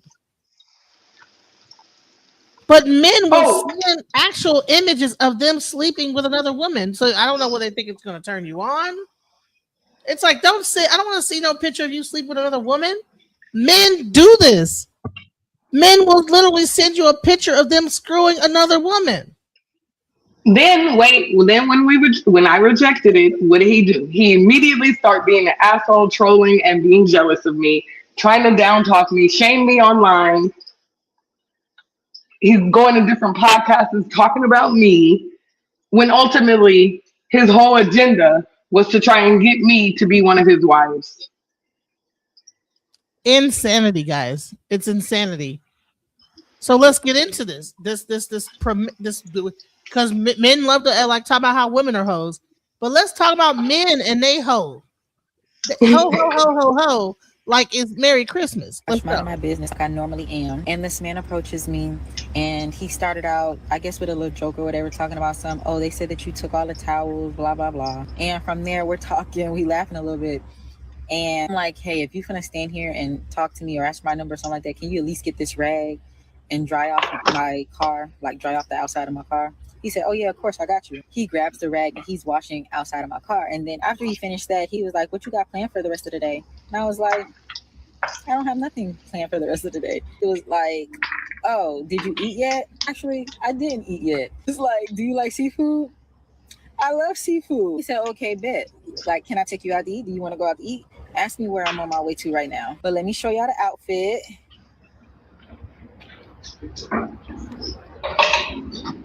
No girl. Okay. All right, she look cute. I told myself that this was gonna be the summer that I'm going everywhere. You inviting me and I ain't got nothing to do? Yes, I'm coming. Yes, I want to go. Please involve me. What time do I need to be ready? Because I'm coming.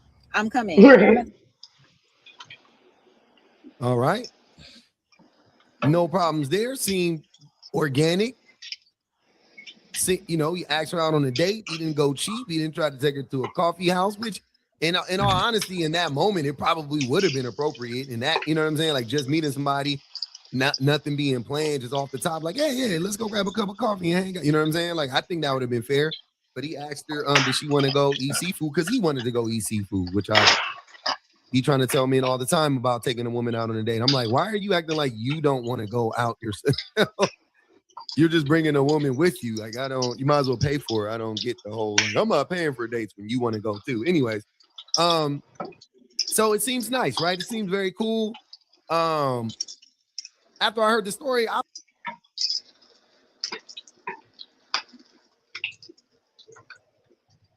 I'm talking on mute. Like, I'm sure. Okay, I'm like, what's going on? I'm sure that this date went to hell and back, but because he about to go into what happened after she came there with her beautiful. She looks very nice, very beautiful. Now, most men say, "Well, you got the little tight outfit on. Oh, you look like a hoe." Ugh. Shut up. The fuck up. You know what I'm saying? The fuck up, bro. She's a woman. She's gonna be beautiful. Why would she? What's she called? Going there with a muumuu on? And yeah, and then he'd be mad because he can't see her boobs and her titties and whatever. Be like, oh, yeah, I'm good.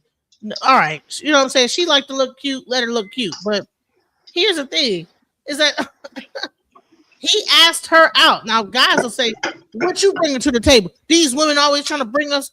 You know how many men I meet that'll be like, oh, I be meeting girls on Facebook and the first thing they be asking, they would just want a meal. They want me to give them a meal and, whatever.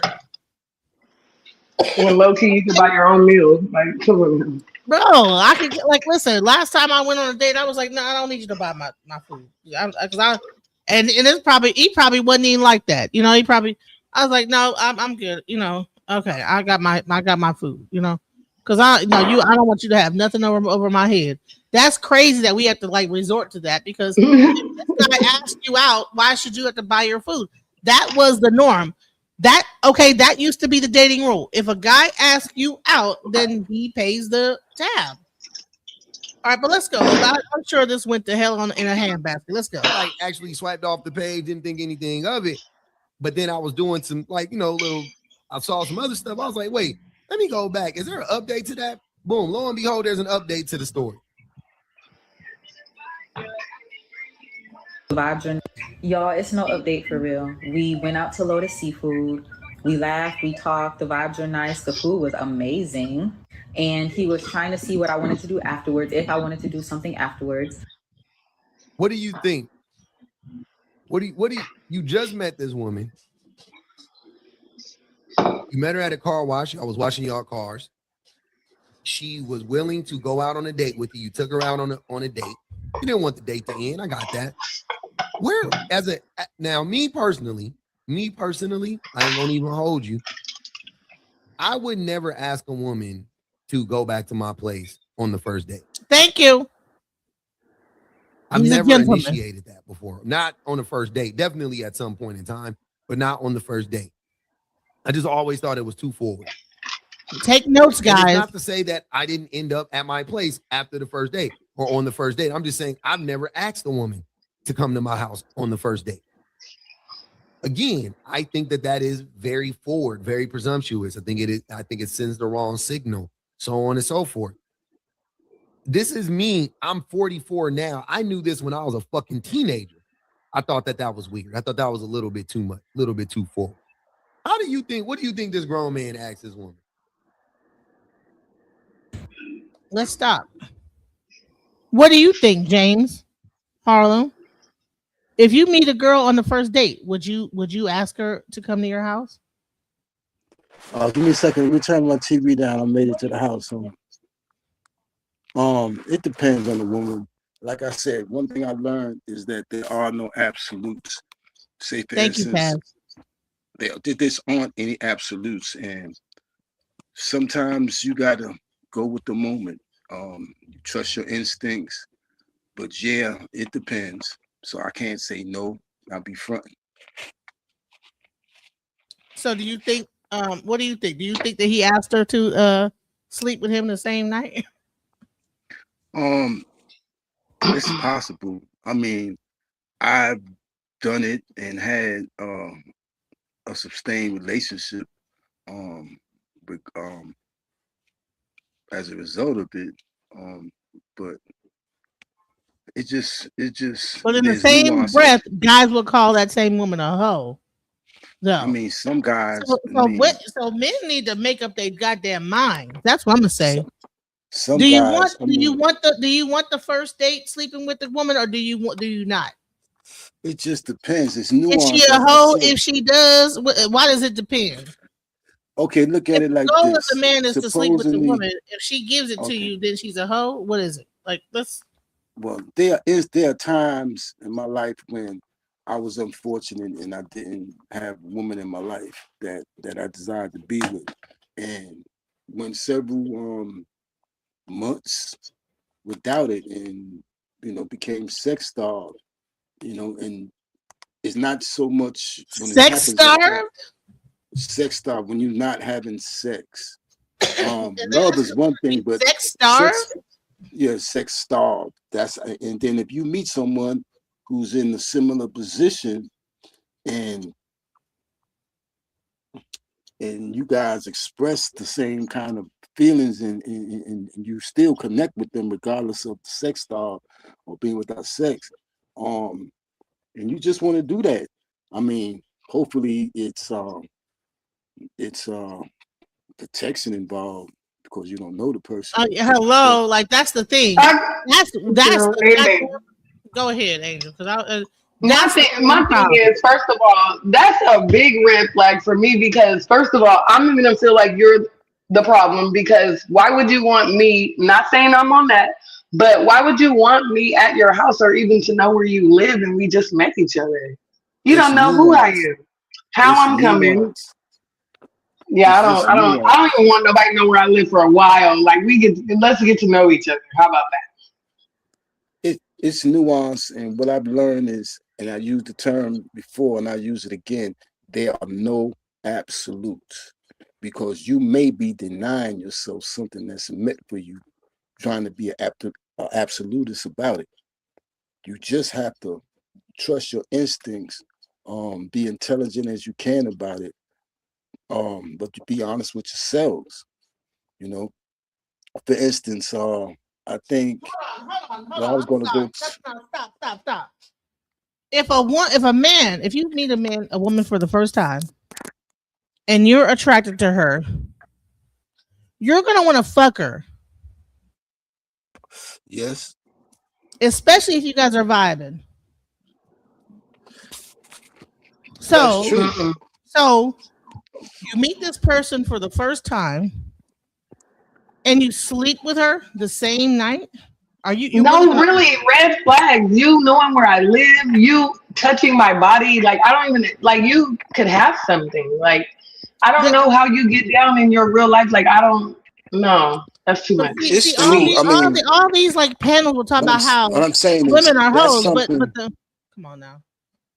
Men need to up their game as far as not wanting to sleep with every woman.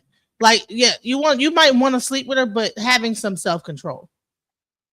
Because then they'll say you're a hoe. But here, so if the one, so there's certain women that probably will do that. They'll meet you on the first night and they'll give it up the first night, and you guys might be vibing, and she just might go with the flow. But then you meet a woman like me that's gonna make you wait, because I'm not jumping in bed with you. You're gonna have to we gotta like build up some trust. I don't really trust nobody like that. Let's take a test. Let me see your paperwork. All that goes with me. Absolutely. Medical That's a good records, attitude to have. But then they say something wrong with you. Right. As I said before, I'm keeping it a buck. It is nuance because what is nuance with a man over top of a woman? Man, I'm sorry. Y'all are men don't have what I'm saying is situational awareness. Not all men are going to say what I just said. They're not going to keep it honest, or they might not even investigate that part of themselves. There are sometimes I remember a lyrics to a song. I think Jamie Foxx had sung it. He said, "When I first saw you, I said to myself, there go my dream."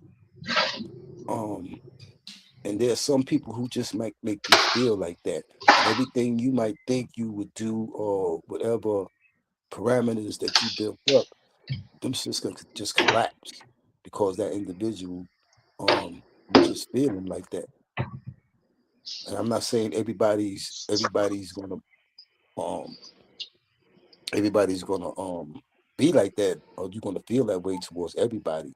But when I say they are no, I mean it's nuance. That's just what I mean. There's Are you some still people. with the girl that you had that one night stand with? I had several one night stands, See, and I was fortunate. see, I was fortunate. see. Hello. Yeah. You understand what I'm saying? That's the problem. See, everybody want to blame it on the woman, but the thing is that it's a two-way street. Like, men need to value themselves long enough to know that that relationship is not going to last too long, and it's some bullshit, and you're wasting your energy and time. And women need to understand not to give it up. But I see all these different panels talking about how women are hoes and this, that, the other, and body count. But the men are contributing to the body count because at the moment y'all might be feeling each other. Y'all want to go and do some old stupid ass shit first night, but then that woman's a hoe when she get done, and you get to walk away and you clean. That's bullshit. Y'all both was involved. Women, listen. Women need to close their damn legs, and men do too. Men need to have more self-control. Women need to close their legs, and y'all need to like vet these men. That's why the damn STDs are up like this right now as it is. I mean, we ain't gonna act like we too good, but you know, it comes growth. I mean, everybody's done some things that they probably aren't doing today. I'm pretty sure. But yes, moving different. Why would you go to somebody's house the first day you meet them? Both parties. And why would you sleep with a person the first time you meet them? Kiss them, any of that. Oh, because that's your agenda. You clearly are not looking for anything in depth, anything deep. I mean, how could you have something deep? You've already gotten deep in her vagina. What else is there? What else is there to figure out after that? Like, once you've gotten deep in that level, and now you're gonna start figuring out who the person is, you're backwards. So here's the thing: we're doing shit backwards. You're doing shit ass backwards. Meet the woman, get into her vagina, then figure out who she is, and then wonder why the woman don't work, the relationship don't work. And then you're on red pill panels like, these women are hoes. They always trying to get my money, whatever. Well, you could have figured that out before you even slept with her, and you would have saved your ass a whole bunch of heartbreak. A lot of these men are because they didn't fuck the girl, they liked her pussy, and then they found out she was a gold digger and wanted money out of her, but they still want to fuck her. And what's really going on is they mad because they don't have the money to maintain that relationship with that woman that they found off of fucking whatever website that really want the money. A lot of these women that's like coming as willing to sleep with you really quick like that are hoes and prostitutes. Do you understand that there's women that actually be like, will start the like if you gotta like vet the woman, like understand they'll probably listen. I've heard stories of men getting on these dates because I like talk to dudes on dating apps. I don't really date them like that. I like be talking to them, and they'll be like, yeah, I was talking to a girl and I went to dinner with her, and then like about a week later she started asking me for like money, like can I send her $50? Well, if you never listen, he probably didn't screw her that night, but if he would have screwed her that night, then she'd be a gold digger. But if you didn't do it and you just got to like chill out, you'd find out that she's after money, she's a prostitute. But imagine you sleep her that same night and she's just putting on her best appearances and she really is a prostitute the whole time. You'd never goddamn know. Y'all men need to like stop that. Y'all need to like wake up, bro. Come on, bro. But then y'all want to talk about women being hoes and y'all women are hoes. Yeah, there is hoe women. There's women that are hoes, literally for a living. That's what they profession is. Right. To get your money, to like, and then so you don't got wrapped up sexually with her. You love the pussy, but then she get to ask you for money, and now she's a gold digger. Well, she was a hoe. She's a prostitute. and now she's asking you one of her tricks now. And now she won $50 every time y'all have sex with each other, and now you mad. Or 100 or 250 or whatever. Can you pay my bills? But you could have figured that shit out by taking your dick and chilling it out and just waiting. And she probably would have asked you for money at some point, and you would have avoided that whole situation and wouldn't be on a red pill panel tripping. Not saying you, sir, but I'm just saying these men out here could have avoided all that shit. But let's hear what happens to this young lady after she meets the guy at the car wash. She goes out looking nice. Let's hear this story. Let's go. And I told him, I don't have anything planned. It just depends on what it is you're trying to do. And he was trying to invite me back to his place, and I said no. Fumble Rooski. That's a fumble, bro. You fumbled it. Right? So if you're a woman, you hung out with this man all day. He's been cool. She said the vibe. Like, listen to what I'm saying. She said, so she liked him enough, physically enough. I'm saying we got past the initial physical attraction to go out on a date with him. He made her feel safe enough to go out on a date with him. She liked the date, right? She liked the date. She said she had fun. She liked the restaurant. The food was amazing. She liked the date. He didn't want the date to end. She was open to continuing said date. He then asks her to go back to his house. Trying to invite me back to his place, and I said no. So I ended up at my house, at home, with my seafood. I ate my seafood, and that's it. Haven't talked to him since. Don't plan on talking to him. I allowed the experience to happen, and then I allowed the experience to end. Now, let me tell you something. A nigga like that will get on Facebook and say, all these women, every time I meet a woman, they always ask me, they dine and dash. They just want meals. They just want to eat some food. Well, sir, you asked her to fuck you the moment after you had a date with her. The moment y'all got done eating, you went into, you want to go back to my place. That's what happened. These men are not being real about that. Don't ask a woman to come to your place because you went on one date and gave her some seafood.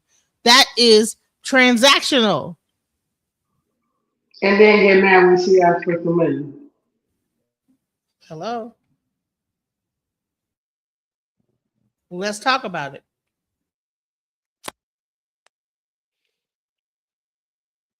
Yeah, it's nuanced. Me personally, if I take somebody out, there's no real expectations on the first night or even several nights. It just depends on how that person or how we react to each other. Sometimes you just in that point in your life at that time, whereas you come to the same agreement that, okay, yeah, I need some love in the night, you need some love in the night. I ain't had nothing about you, ain't had nothing. Let's be safe, let's do this. This is part of human nature that's unavoidable, but it can be detrimental. It can be detrimental because, as was stated before, sometimes it takes a while to really know somebody, and you might not like what you find out about them in time. Then it might be too late. It's a definite gamble. So I just don't have all the answers. What I can say that it's just nuance.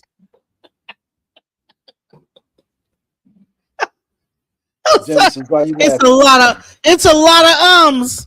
It's a lot of ums, honey. Because I try to be careful what I say because I'm saying what I say from my heart, and I don't want to.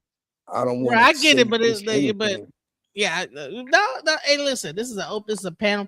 Listen. So Benny Dorn says you should not even set a date with a person unless you have known them and been conversing with them over the phone 30 to 60 days. What do y'all think about that? Now we old. A lot of us are older now, so let's go. I personally went on a date with a guy. Let me leave out my bathroom because it's echoing. I went on a date with a guy and I liked him, but how it came about, our kids were playing basketball together, his son and my son, and on the basketball court.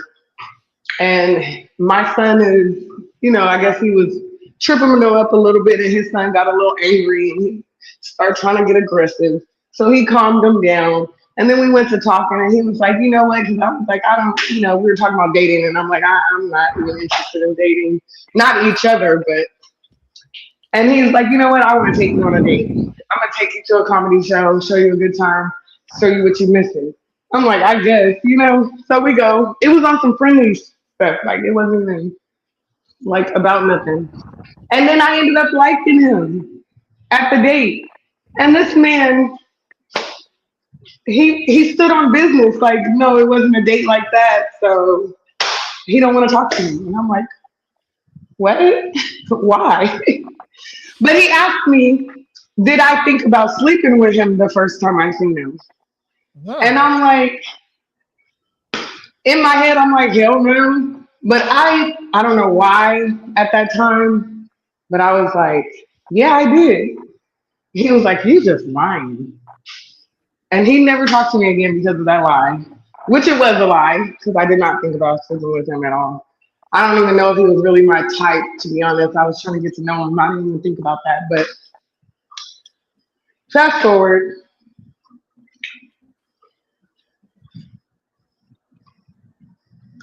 I have been looking for this man with a flashlight today. No, no, I really liked him though. I really liked him, DJ. I really liked him. But we went on a date and we ended up going and eating and stuff, and we parted ways. And I don't know if he got mad because I wouldn't go to his house with him, but he did ask me to come, you know, hang out with him, and I was like, no, sir. Yeah, like I'm not gonna sleep with you the first time that would be you like have some listen, any women, let me just talk to the women here, okay? Women, listen, that is very dangerous out here. Okay? You are a woman, a female, y'all females, okay? Even if a guy is short, he can overpower you and rape you. So women should not be quick to go to nobody's house or no isolated place the first time you meet a person. That's crazy and it's dangerous and what the fuck? Like hell no. Be afraid, be very afraid. You never know what this man could once you're cornered in a situation like this, what could go down. That's good advice. But that's great advice. But the conversation was, you should date everybody and don't settle down and be in a relationship or move in until you've gotten to know that person and it's been a while. Honey, you shouldn't move in unless you're married. I don't believe in moving in and shacking right, up. But I'm saying he was saying that has been. Like, I have shacked up. I'm gonna tell you what. I wish that I would have never done it. It's a fucking waste. As far as the restrictions on how long you wait to date a person or how you should date a person, he was just like, you know, I think you should just date everybody that you're interested in, you know, and you should do it. He told me I should do it expeditiously because we don't have but one life. And just date as many people as I can if I'm really trying to be, you know, find a husband and be married. Just date everybody, basically. Just date. Dating is not that deep. But not having sex, not being in a committed relationship or moving in until there is a commitment. And I totally agree with that. I would say this. Well, the only thing that's dangerous about dating a whole bunch of different dudes going on dates is that the more dudes you date, the odds are that you're gonna run into a fucking lunatic. Yep. So I'm like, instead of dating, we run into those anyway. Right, but I'm saying rather than dating what I do is I phone conversation them to death, and by the time that phone conversation is through, I have figured out after like talking to him for a period of time that this guy is insane. You know what I'm saying? Because they will do some shit that like, oh hell no. You know what I'm saying? What the fuck? Like, what you sit me? You're jacking off? Like what? You know what I'm saying? Or they'll say some shit. We'll get into an argument over something, and I'm like, thank God I did not even go there. You know what I'm saying? Because especially when you have your first argument with a person and you realize how they're unable to control their temper, I'm thanking God that this was not in person. You probably would have like knocked me between the laundromat. So I choose to talk. I will talk. I will have a phone, whole like long ass phone thing before I finally say, okay, let's go out. Now, for the first time, I actually just went out on a date with somebody that I had like met and whatever, and he was cool. You know what I'm saying? But for the most part, for men, I will phone, ET phone home. Because I'm not fixing to go out. Because I'm not trying to. Hell no. You know Y'all what I'm must saying? be scared in 2026. I ain't scared. I'm gonna go on a date. You ain't never scared. You go on a date. I ain't never scared. I'm gonna go on a date and weave them out from there. Period. And enjoy life and experience life, and it's whatever. I'm not putting myself at risk because what he don't know is I might be the bigger monster. So at the end of the day, I'm just gonna go on the date, but no strings attached, without my emotions involved in it. Get to know this person in person. I'm looking at you. I'm watching your body language. I'm watching how you treat other people. I'm watching how you treat me. You know what I'm saying? You open the door for me. I mean, it's only so much you can get over the phone. So at the end of the day, I'm gonna go on the date. I'm gonna go on the date and I'm gonna experience the You date. might want to fall back on so much because you got dudes or you got people who you steak. And I know you might be carrying a pistol, some pepper spray, or whatever, but guess what? Don't fuck around and find out. You gonna fuck around and find out going on a date with me on some bullshit. Because my ancestors and my energy gonna let me know if you on some bullshit immediately. So before we even make it to the date, so I'm not worried about that. Women need to like normalize having pistols and having like mace and all that shit like that. You know what I'm saying? Have all that. Have it, because if you're gonna be all these days, fuck around and find out. You're gonna fuck around and find out if you on any kind of bullshit with me. No, if you on any kind of BS with me, you're gonna fuck around and find out, and I'm not worried about that. We're gonna go on a date and we're gonna enjoy ourselves. And if it's worth even communicating with you on the phone, because 2026, I'm not even giving people my number. We're gonna talk through some kind of social media link, because after we go on this date, you got any kind of if it's not, I'm vetting you, but I like to vet people in person because, like I said, it's so much you could get over the phone. I want to see how you move. Period. Yeah, right. You're right. You're right about and that. If you on that BS, then you can get it. Period. I'm not worried about that. I didn't make it to where I am today to be worried and scary, or even be moving I'm not scared at all. I don't move in fear. We're gonna go on a date and we're gonna enjoy ourselves, because I'm gonna enjoy myself no matter where I go, no matter who I'm with, and also vet you and decide if I want you in my life or not. Period. If we could build together or not. Because if that's the case, the dude that we were talking about earlier, the jealous one, he was saying all the right things on the phone and all kinds of stuff, but like I said, as soon as we got into a place, he did a switch up. Them demons couldn't stay in. So I want to see what you're talking about. I done withered a lot of storms, so I'm not moving in no fear. I am very much cautious and aware, but I'm definitely not scared. So let's go. You want to go to, you want to do some fun things or whatever the case. You want to go ride a horse. You want to go eat dinner. You want to go, whatever you want to do, let's go do it. You know what I'm saying? And I'm always gonna make sure I got my money, just in case you want to flip and talk about I gotta pay my bill, or you want to flip and talk about anything else. Then I have a ride up out of here, 2.5 seconds, and I'll holler at you. It's a no-go. So you don't get my number, you don't get my address, and you don't get to spend any more time with me. Your access is cut off. That's good. That's a good point. You know what I'm saying? Because if you only meet them online and they don't have your phone number, they can't harass you and none of that shit. No, girl, come on now. You know what I just went through. At the end of the day, that online and telephone stuff, I mean, I hear you, but nah. People be wearing triple masks. I need to look at you, because one thing I know is my people ain't gonna lie to me. So when I'm looking at you, I'm gonna see what you even trying not to let me see. I'm gonna see it. That's true. You're right about that. You know what? You 100%. So let's see. So what do you think happened? Let's continue with this story. Let's see what happened. Let's go. I did have a good time though. It was a good time. Y'all, and peep this. The That dude will be a dude talking about some she used me to eat food. No, thank she you. Just didn't want to fuck you on the first date.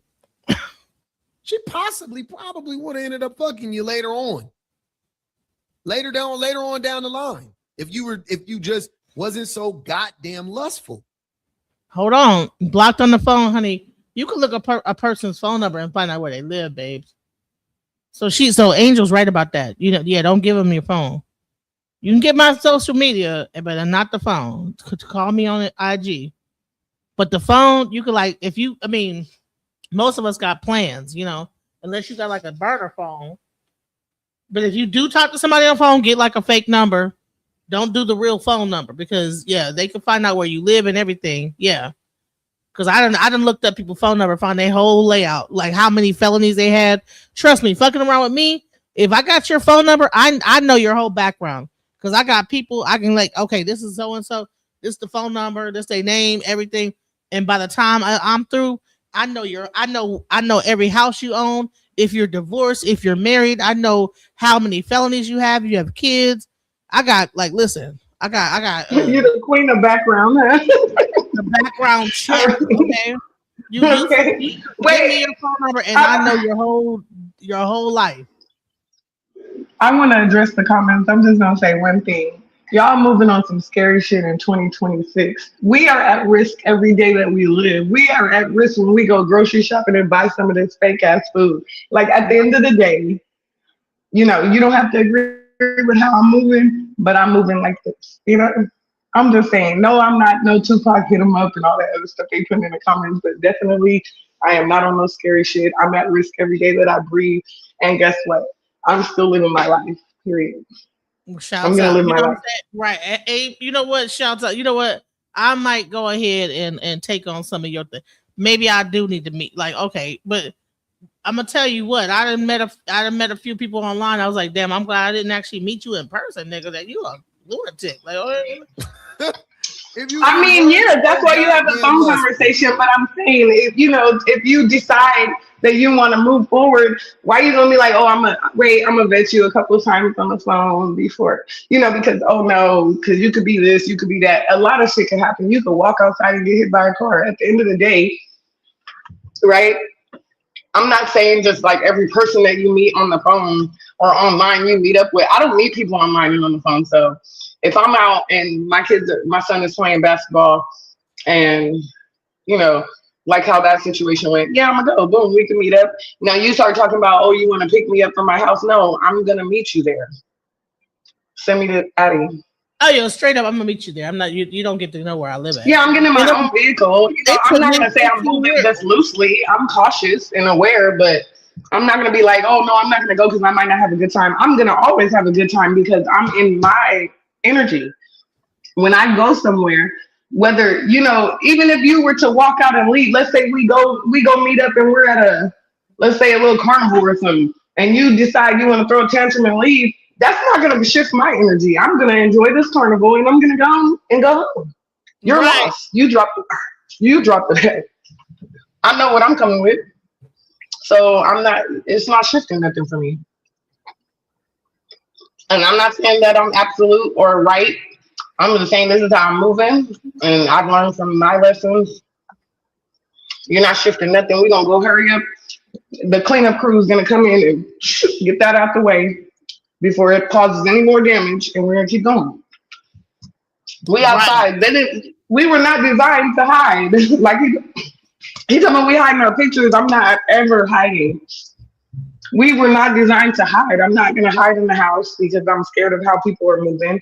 I'm just gonna come prepared, aware of my surroundings, aware of what's going on, aware of, I might even have you like, oh, we're gonna meet here, boom, and then I tell you, okay, well, I'll meet you over there by the little Slurpee thing. And I might observe you before I even walk up to the Slurpee thing. Because, right. You know what I'm saying? Like, come on now. We know how to move. Stop playing. Right. And then if I see any kind of fishy shit, you might not even get access to me. I might just go on in this place and enjoy myself and keep it pushing. And be like, hey, hey, my car broke down. I'll catch you on the next round, right? Right. Hello. You could have actually gotten to a different level. You could have gone to a different level with her, right? That's what I'm like, man. It be us, man.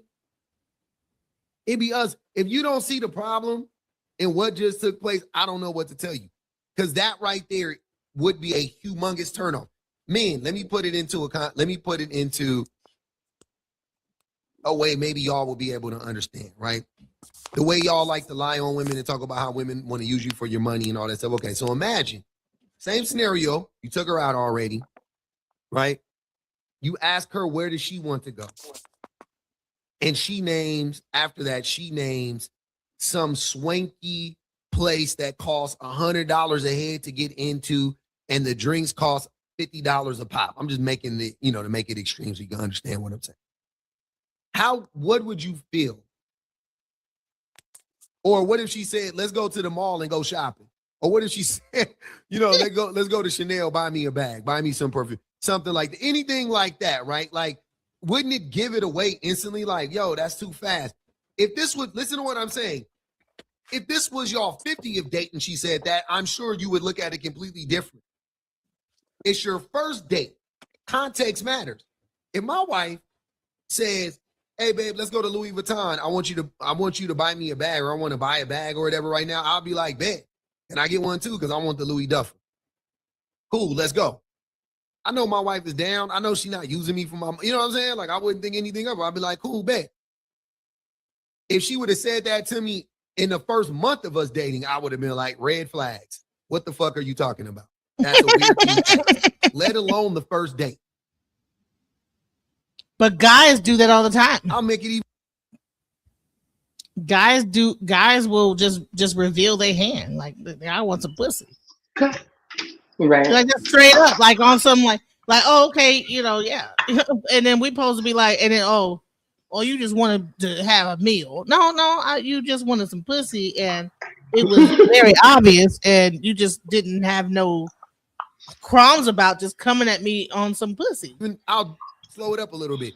What if same scenario, you ask her where does she want to go, and she says, I want to take you to meet my father right now.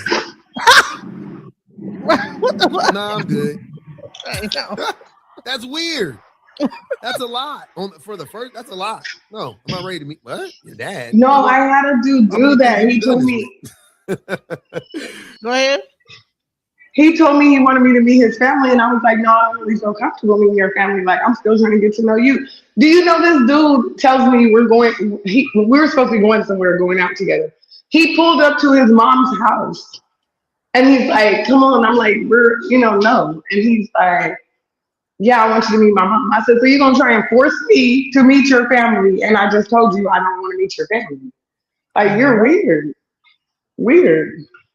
Moving too fast. And these are all stories that, this is back in the day. Hey, no, listen, I remember a person, the person that that we both know, met his mom first date at the casino. The first date. Really? Met his mom on the first date. Yes. Why was she at the casino? That's a anomaly. Like, the whole thing was weird. Like what kind of... Yeah. So, yeah, that was crazy. Y'all be over here worried about body count. I'm over here worried about a woman inviting me over to meet her daddy too soon. Because, like, what the fuck? Why? That's crazy. How many niggas have you done this with? Introduce them to your father, right? Well, it used to be a thing that you meet the father first before you go on a date. Remember that time, Praying? Back in the day, you meet the father and then you go on the date. So that's how convoluted we've gotten now, is that he thinks it's weird that she says, meet my father. But it used to be a time that before you go on the date, the first thing you do is meet the father. Hell, don't you remember prom? Wasn't it during prom you meet the father vets you, and then he says, okay? But, we're in this new time frame now where it's like, that's weird to meet the father, though. That's what I'm saying. The lustfulness. Maybe if you meet the father first, you won't be sending her dick pics and stuff, all that weird. Right, no. No, why was I about to say the same thing? Like, we in the new time, new day and age, and with a whole new generation, and they don't move like that. They ain't moving like that. They moving fast as hell and getting STDs and HIV and all this other stuff. That's what the problem is. Girl, they not just moving fast, they moving crooked. That's why I said, like, girl, please, I'll scope it out. I'm gonna see if there's something I want to do. Right. Like, no. Like, people talking about being a cougar. Hell no, not the way these little young niggas is out here. Cougar is over. Any cougar, any people body is a cougar now is putting their life on the line because these people out here wilding. You know, I mean, you should hear the stories of how people are contracting these diseases. It's like these people don't even they don't even care about even having Girl, I don't even want them to see what I look like until we show up for the date. Like, I met you, you don't even know nothing. You know A in the circle online. And then when we pull up, I'm scoping out the scene because I don't have time. I don't have time. Let's go. Is destroying the connections. Some of you men are hypersexual, and it's so uncomfortable and disrespectful. I remember I went on this date with this dude, and in the beginning, the conversation was cool. Like, we were talking about life and all the other stuff, getting to know each other. Then it quickly went into, if you know, you know. In the beginning, the conversation was cool. She liked him. Then the conversation took a turn. Turned sexual. At first, he started throwing out, hints. And I don't understand what guys don't get it. It's like, if a girl is showing you the signs that they're not interested in that, why do they keep going? Because men are coercive. Like Tupac said, I don't want it if it's that easy. We don't want the women that want to give it to us. I mean, we'll take it, but we don't want the women that are too easy, right? Even though him doing that, he obviously was to me, it's like he was hoping you were easy, but at the same time, now that you're not easy, he becomes more aggressive. But if she was easy, he would still fuck her. That's the conundrum about men. If you're easy, he gonna still fuck you. But if you're not, then he'll respect you. But he gonna still fuck you at the same time. But how backwards thinking is that? And then they want us to take advice. You want me to let you lead me, but you're willing to stick your dick, which should actually be a higher priority than you going on a damn date and meeting a parent. Right, but be submissive. Submit to what? They're confused and delusional. And what am I submitting to? I'm submitting to a person that has no self-control.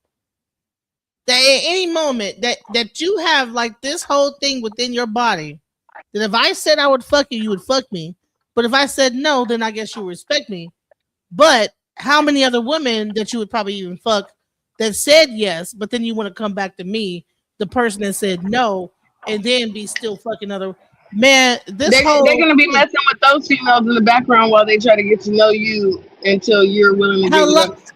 You know what I'm saying? While they're waiting on you to finally break, they're actually screwing the woman that said yes on the other dates that they went on. The easy woman. Because it's different. Come on, y'all. Men are coercive. We are socialized to be coercive. Why do they keep going? And then they keep pushing it. But what sent me over the edge? This man was so, like, he wanted to let me know so bad that he just wanted to do it so bad. A guy rode past us on a bike. And he was like, "Ooh, I hate bikes." I'm like, "Why you don't like bikes?" He was like, "I don't like when my touches the seat." I'm like, okay. And I said exactly that. Then he kept going. He was like, something about things touching my area just makes me uncomfortable. I'm like, okay. I'm just saying okay at this point, right? So then he goes into saying how he doesn't like to wear underwear because it touches his manhood. He actually likes to be free. The whole time I'm going, okay, you're killing it for me. So then he also proceeds to say, I also, since we're on the topic, remind you, he said, since we're on that topic, I remember I was talking to this girl and she just kept touching me in this area. And then he gonna look at me and say, what is it with y'all and touching men? And I looked at him and I said, why are you asking me? I was like, I made this face. I'm like, what?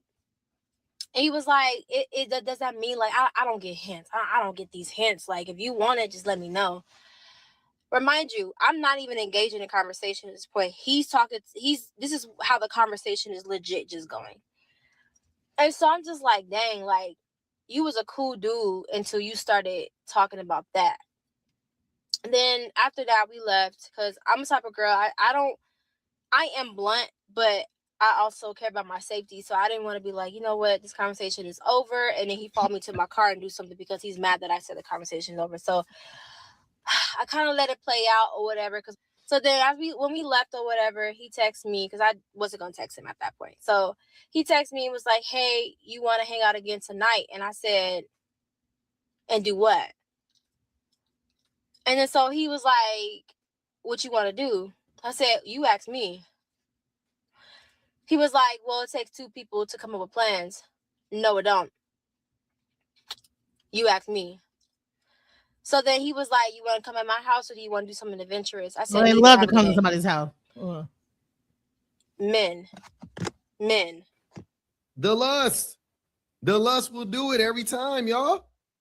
The lust will do. Y'all need to cut that coming over my house. Y'all don't even know if this woman might have a dude in the background that's really about to like rob you. These men be so goddamn stupid and so dick centered. You're to meet a girl, you don't know who she is, and invite her to your house. You don't know if there's a dude waiting in the background that's about to like. He probably in the bushes. In the bushes. No, he might be the one that was in the bushes. That's the point. He want to go to her house because he on some bullshit. He is the bush dude. Right. He is you're right. You know what I'm saying? Y'all need to cut it out. But then they say it's the woman. Y'all a bunch of hoes, y'all females. But we need to talk about these men sometime and how they moving out here in this world. They forget the STD rates are high. Y'all just want to just jump in on some cootie cat as soon as y'all get it. Do it every time. The lust will do it every time. And the way that men be oblivious to this for some, but y'all be knowing though. Y'all be knowing. It just be a numbers game. He soon as he got done with her, he was probably simultaneously texting 3 other girls at the same time. Thank you. That's usually what. Ain't that crazy? He said what we said, but they saying I'm crazy. Come on now. Hello. Talking about me in the comments. I'm funny. I don't went on a date with a female before, and they started. She asked what my size and my manhood, so it goes both ways. Okay. So what did you do? Did you show her your manhood? What did you do? See, here's the thing. It's not about what she asked. It's about what you did with that information. Did you pull your dick out and show it to her and show how big it was, or say how big it was just so you could like get some pussy? Or did you say, man, that conversation is like, let's table that. You understand what I'm saying? Like a lot of men, when that happens, say, oh, it's an opportunity to get some pussy. They will probably whip their dick out. Like, okay, you wanted to see it or did? No, you didn't. Okay, thank God. Because there's too much STDs out here and people are this. Wow, let's go. I just think that it is so hilarious how often men lie about this and act like this ain't what's going on. Like this ain't the reality. Sir, gentlemen, this is the reality. Get a hold of your Johnson. Get a hold of your sexuality, man. Y'all be overly freaked out. Y'all be some freaky ass frogs, man. Shit is crazy. And the women are openly telling us that ain't it. And y'all. So say if her energy was right and she asked you the same question, would you do it? Or would you have like some like rules to yourself to say, you know what, I'm not going to whip my dick out on the first date?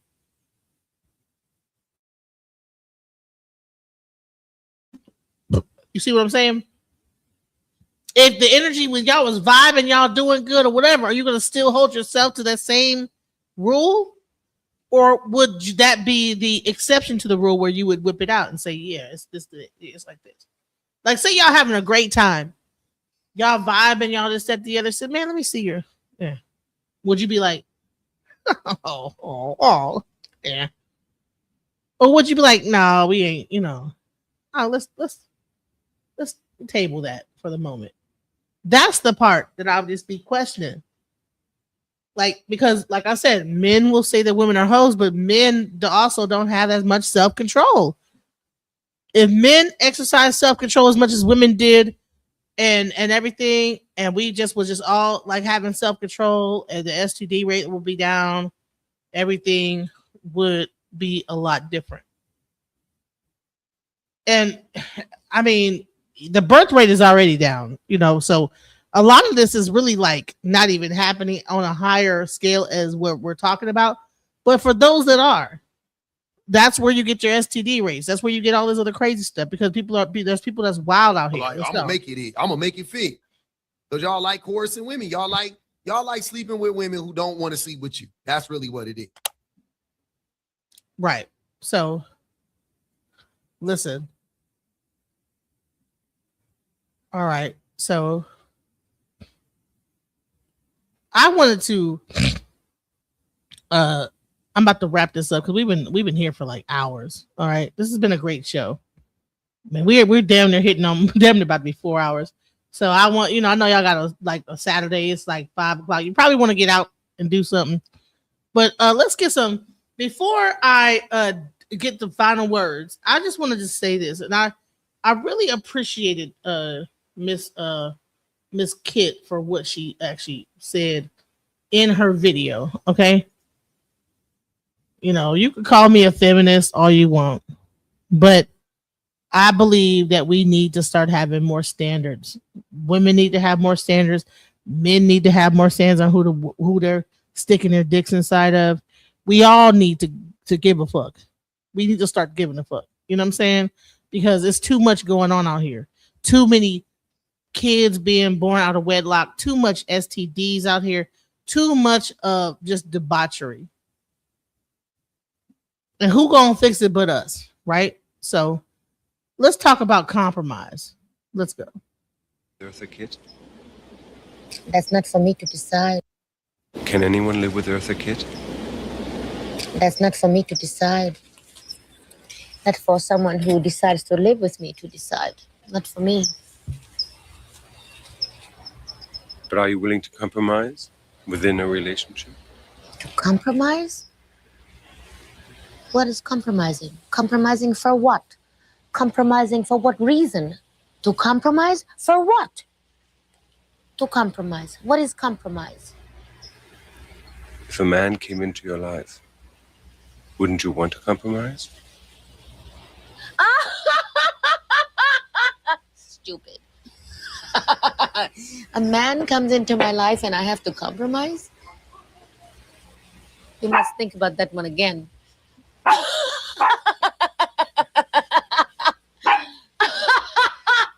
A man comes into my life and you have to compromise for what? For what? For what? A relationship is a relationship that has to be earned, not to compromise for. And I love relationships. I think they're fantastically wonderful. I think they're great. I think there's nothing in the world more beautiful than falling in love. But falling in love for the right reason, falling in love for the right purpose, falling in love. Falling in love. When you fall in love,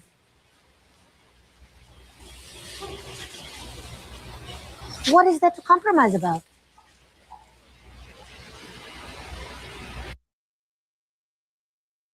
When you fall in love, what is there to compromise about? What are your thoughts on that? Compromising for what? For who? For what? I totally agree with her. When you start compromising, that falls into the category of what? Controlling. You're trying to build a bitch or build a man. There's no.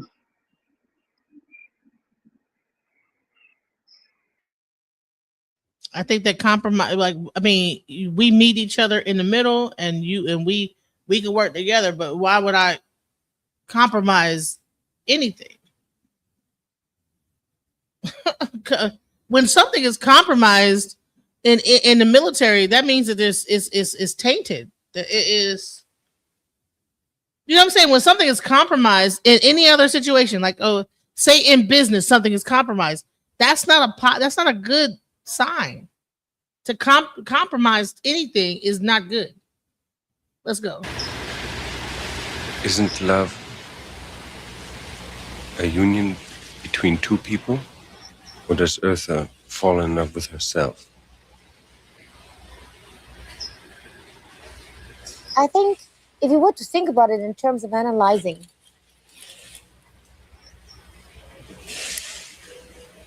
yes,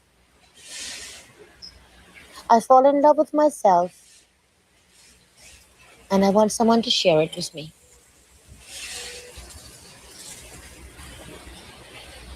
I want someone to share me with me.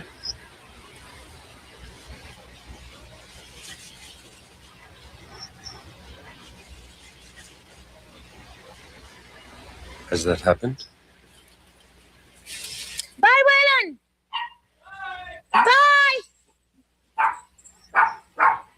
Many times. In many ways.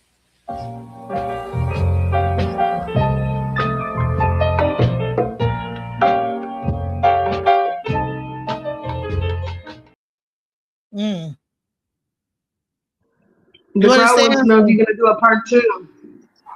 Yeah, we can do a part. Do you want to do a part 2, Angel? Later on? What time? I don't know. It's up to you. We could probably do like about what time is a good time? Like 9 or something like that, or 8 or 9 or 10 or whatever. Well, if it's 8 or 9 where you at, then what am I? Yeah, that's cool. We probably about 9 o'clock. We'll probably do another one at 9. I hope y'all like the show. Ladies, I enjoyed it a great deal. Shouts out. All right. So let's get some final words. All right. So Barack is here, but he's not here. He shouts out to Barack. Are you still here, Barack?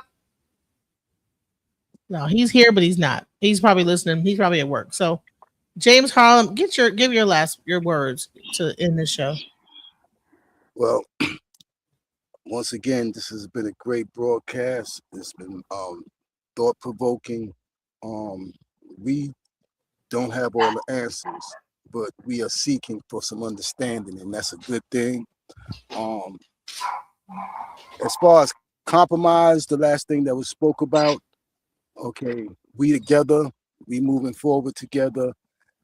You like to go hang out with the girls every night, 6:30 for some drinks or whatever.